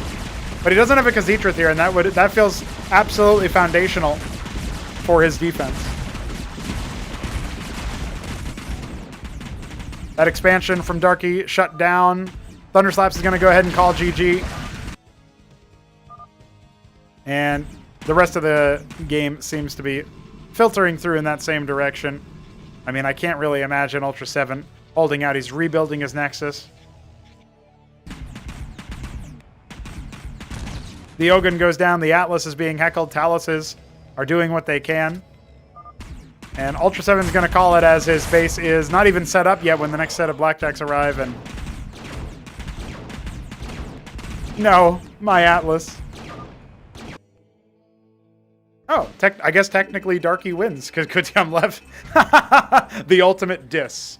Honestly, the ultimate diss of being like, yeah, I beat all the players in the game. What do you mean? Wild. Well, that was a match of Cosmonarchy. That was interesting. I wasn't predicting that exactly. Looks like there was a 2v2 that they played, so I'll go ahead and take a look at that as well. But first impressions, yeah, pretty cool. Pretty cool to see that map be played. I think it probably could use some changes here and there, but we'll see. I am the back of God. What's up, Godwheat? How you doing? I almost wanted to call you son, but you're not Jimmy.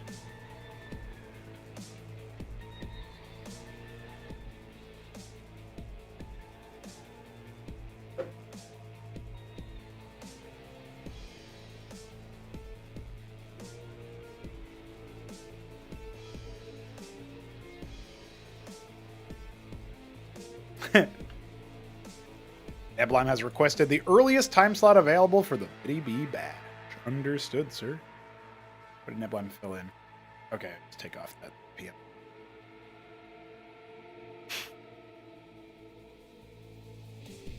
Still looking for more homies for the BB Bash. If we don't get any more, that's fine too. But if we, we can always find spots for new more.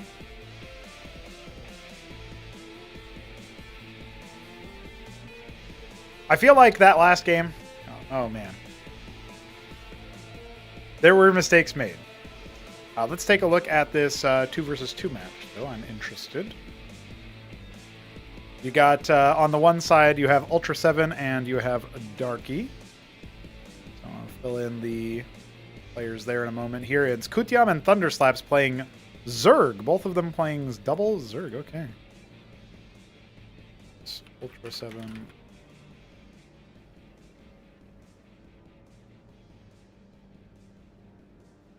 Well, based on skill, I would say for sure that favors our homies on the side of the Zerg team. But Kutiam hasn't actually played Zerg much, so maybe it'll be the Thunderslaps carry show again. You never know.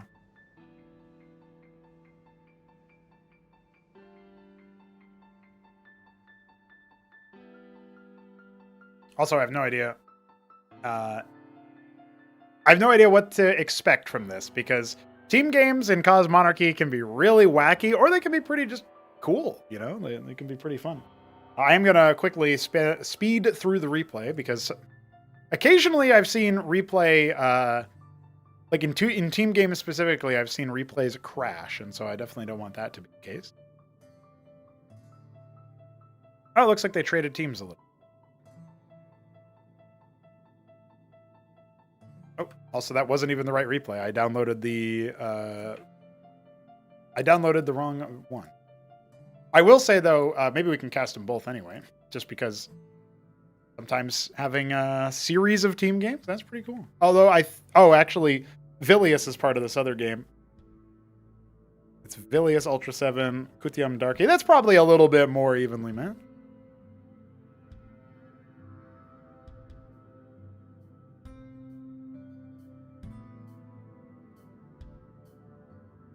Your family is desperate for you to get them another cat. You don't want one. What do you do?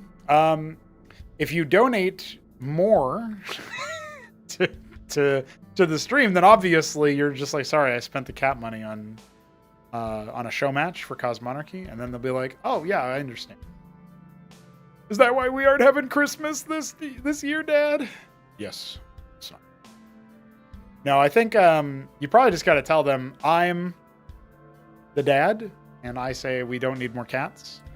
Just say that you're allergic, probably. It's not even a lie. Everybody's a little bit allergic to cat. Their dander just is very, very aggressive. You know what I mean?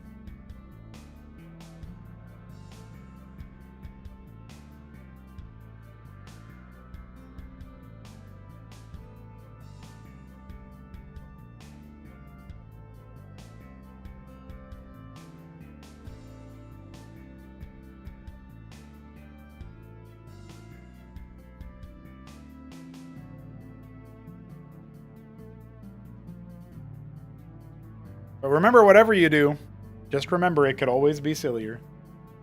Sweet as Auntie Cat? Yeah, you don't need another one.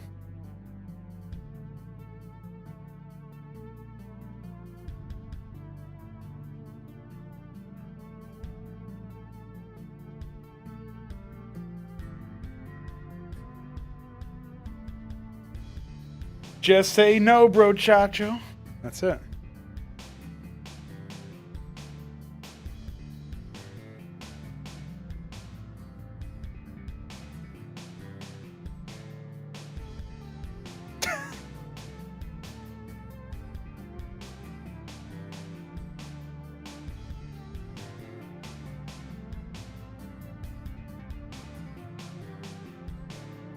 Okay.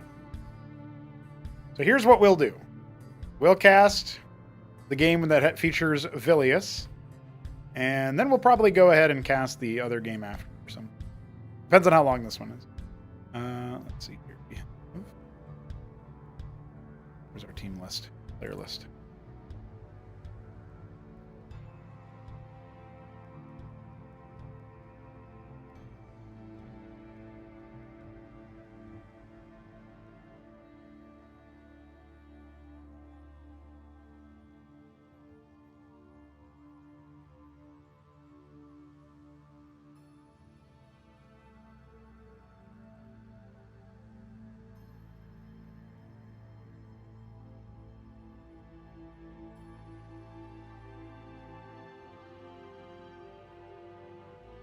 Cat came into the room as Pronago started talking about him. Pronago is the cat whisperer, confirmed. Lads, it's 2v2 time! It's 2v2 time, guys. Can you believe this? And for every pool that gets sniped, $5 donut. No, I'm just kidding. That was a different 2v2, but same map, Ironforge. We will have an interesting setup. Not familiar with this map, says Ultra 7. Well, you haven't watched enough Cosmonarchy, then. We've got the teams Vilius and Ultra 7 against the team Kutiam, Supin as Zerg, and Darky. So Darky is playing Terran, of course. He is our electric orange. No, just pumpkin. Pumpkin Terran. Look at that. Kutiam is Russian green once more. And on the top we have Vilius, who I actually can't recognize this color on Terran. I guess it's turquoise? No, it's aquamarine. That's a cool color. I bet it looks really good on Mavericks, but I don't think we'll see too many of those, although he is making a stockade. And then, of course, Ultra 7 in the top right is the Japanese Violet. Protoss. Queebs out. Queebs.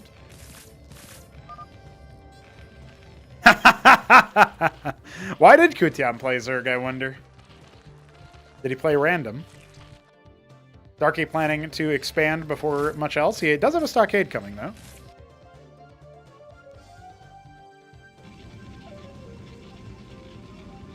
It's a Gateway Lattice combo for Ultra 7. Probably wants a Vassal for scouting.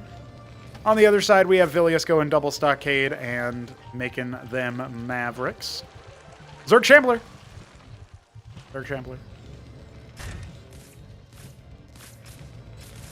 Okay, so it looks like Vilius is going to go drops. That's how he killed I Am the Weed of God spawning pool so many times. I think it was like 3 Quaseth pools were killed? Is that right? Maybe 4? Oh! Kutium has lost a worker. What? It's true, but Ultra 7 will do the next. I don't think he's going to be as successful.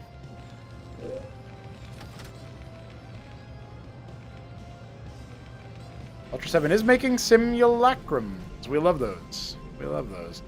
Delta gave him a fresh model recently. Darky Hawk color.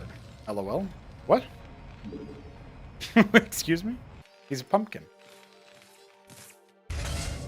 I don't know any orange-colored hawks. I don't know. I don't understand yet. Vilius chiding his teammate. You're down in workers. It's true, though. Maybe with a little bit of coaching, Ultra 7 will annihilate his buddy. He did say that he was torturing Darky with the game. I hope Darky isn't being tortured the entire time. I hope he's having a little bit of fun. He does seem very bemused. Like, he just wanders through the game, making expansions, mining resources.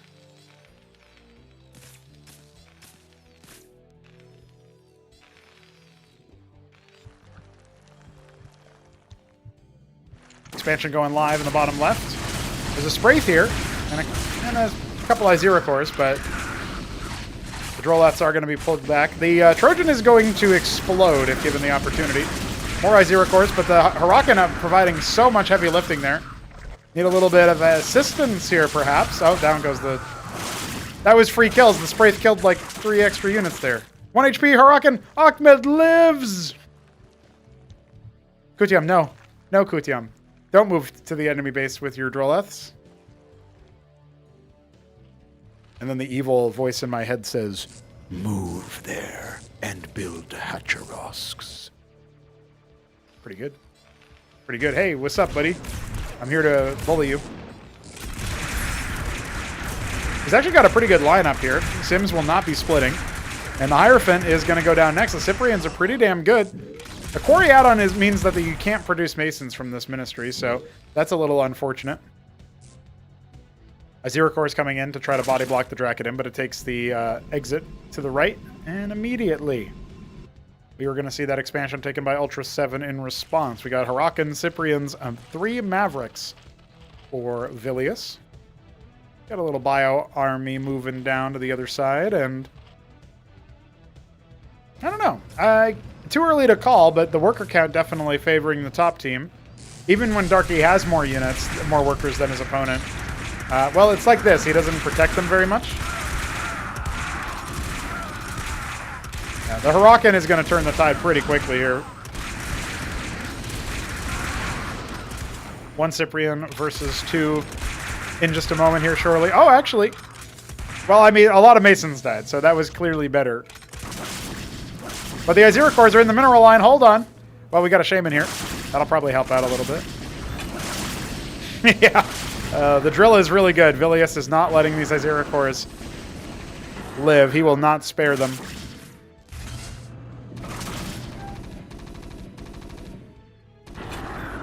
Down it goes. All right, just like that.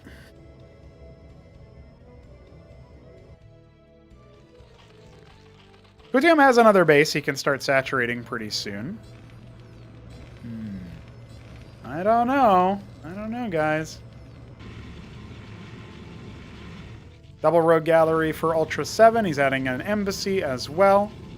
He doesn't rally his structure, I'm noticing. Like, sometimes his units will just get stuck somewhere.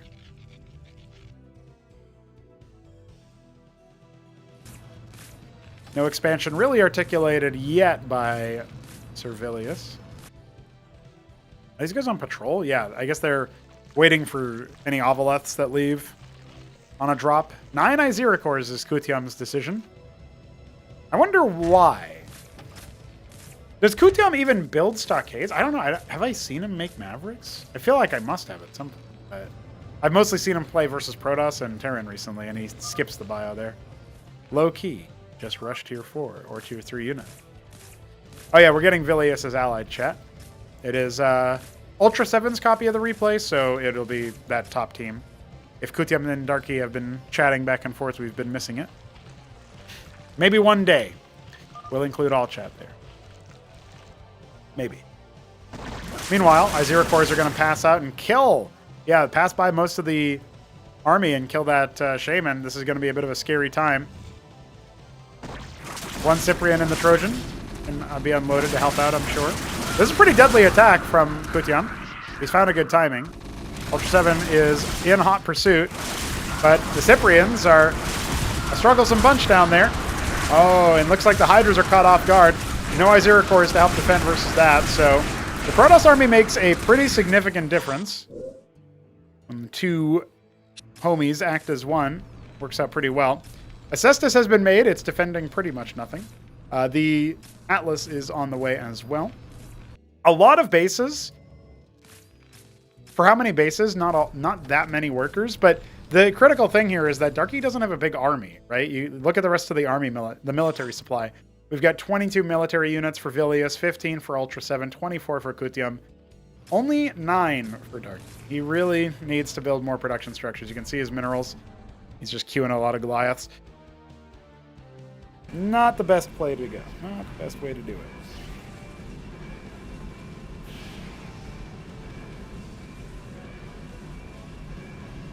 We are going to get some drops out from Ultra 7. He's built an envoy. He's making witnesses now, trying to saturate his base. Vilius, pretty limited on saturation, actually. Same for Ultra 7 for now. I know one man who's got a lot of money, but I guess he's waiting until he gets to tier 2 before he bothers going for a lot of military units. Hey, what's up, Ultra 7 in the chat? Welcome. Welcome. I just casted the 1v3 that you guys did against Kutiam. I figured I would check out this other one too. Hope you guys had some fun. I also had said this already, but you mentioned you were torturing Darky with the game. I hope he's having a little bit of fun at least. He just seems to sleepwalk through the game a little bit. But maybe that's just his pace. I like that he's using Ogans. That's pretty cool. Not very many people do that. No. In theory, it's sort of like the Agrolith, where it builds, but it can't harvest resources, so it doesn't impact your economy as much. Only drawback to that theory is you do have to make it from the Ministry or the Treasury, which could be making workers. So Covenant, yeah, he would change up his style a lot. He would get a lot more units and effectiveness if he made a lot more production structures, but he just doesn't, so his army's always pretty small, and Kutiam is going to be forced to do the heavy lifting. Kind of like Thunder Slaps in that last game. Vilius is going to tech up himself.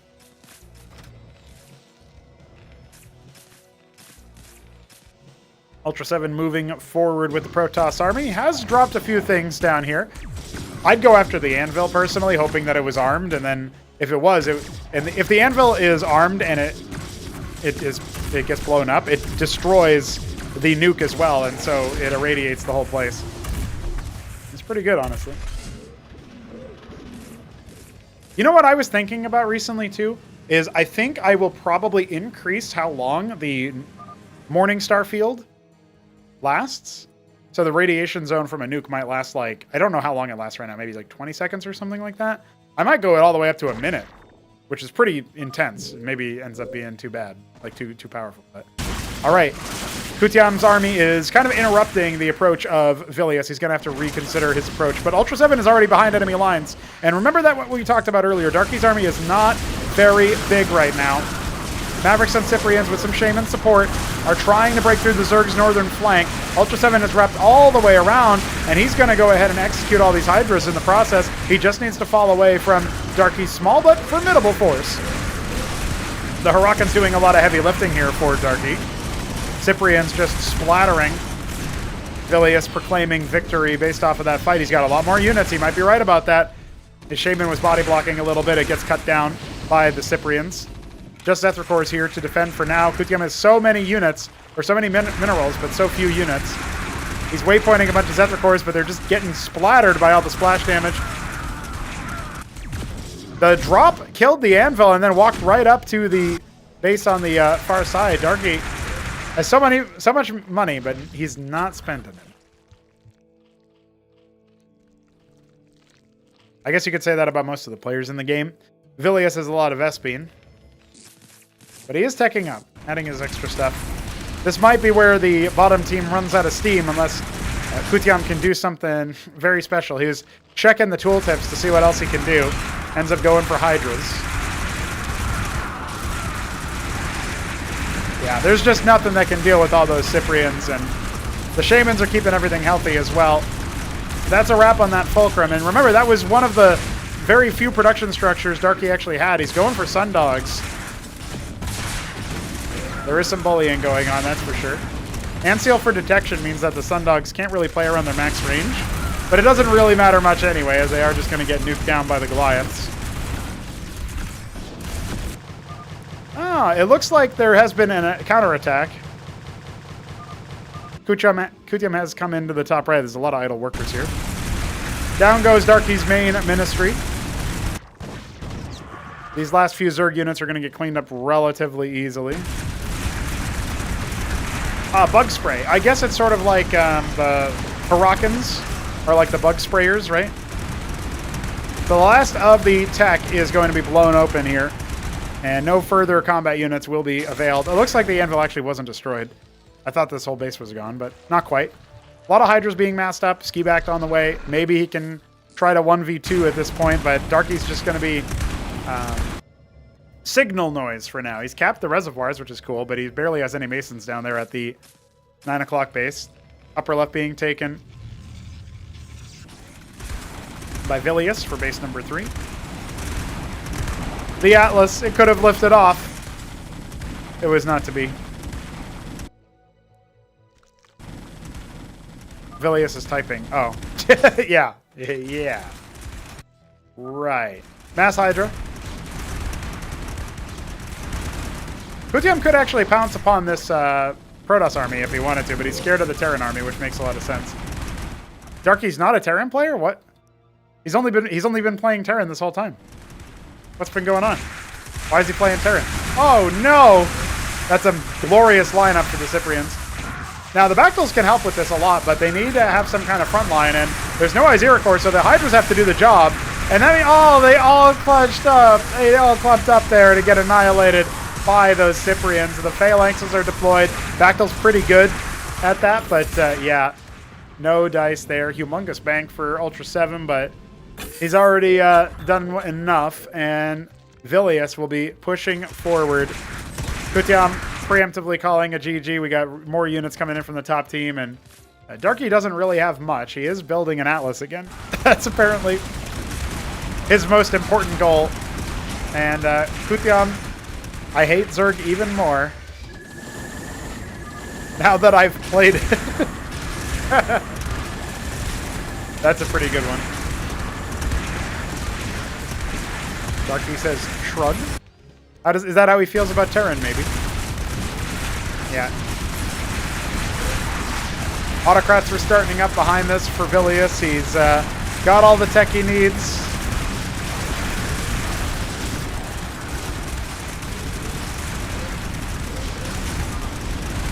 Anyways, GG calls Kutiam. And that, my friends, is a wrap.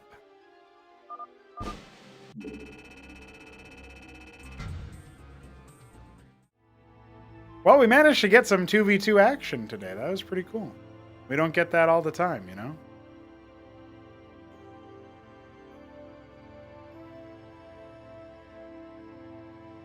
It looks like, by the way, Thunderslaps was training against Krankendow recently. That's pretty interesting. It doesn't look like those games would go very well for the homie, but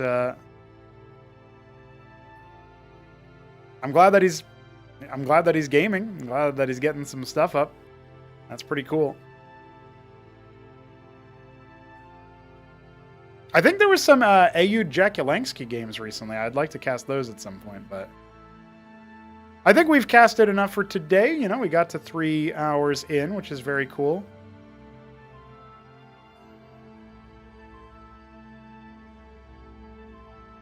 Oh, I forgot to mention as well, that show match should be live on the 28th of December. It'll be one of the final things we do in the year. And like, listen, it would be really cool to have an Escozy player in that show match, but I don't think that's exactly feasible.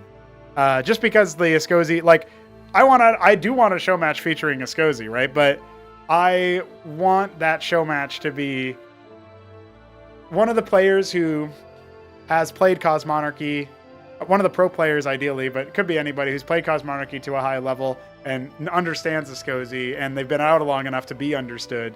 That can be like maybe what starts things off right before our Tribunal. That could be really cool. Tribunal 4 kicking off after that show match, shortly after, sign-ups open on that day or something. Anyway, that's what I got for you guys for now. It was a fun time. It was a very fun time. I appreciate that. We managed to get those semifinals cast. The last quarterfinal is going to be going live tomorrow on YouTube, and then from there on, the semis will go up, then the grand final on the 13th. Remember, the Biddy Birthday Bash is on the 12th. I'm probably going to lock sign-ups for that tomorrow, so if you want to sign up, do so before the end of the day tomorrow. It is in our tournaments channel, and it's going to be a very fun time. So, GG's. See you guys later.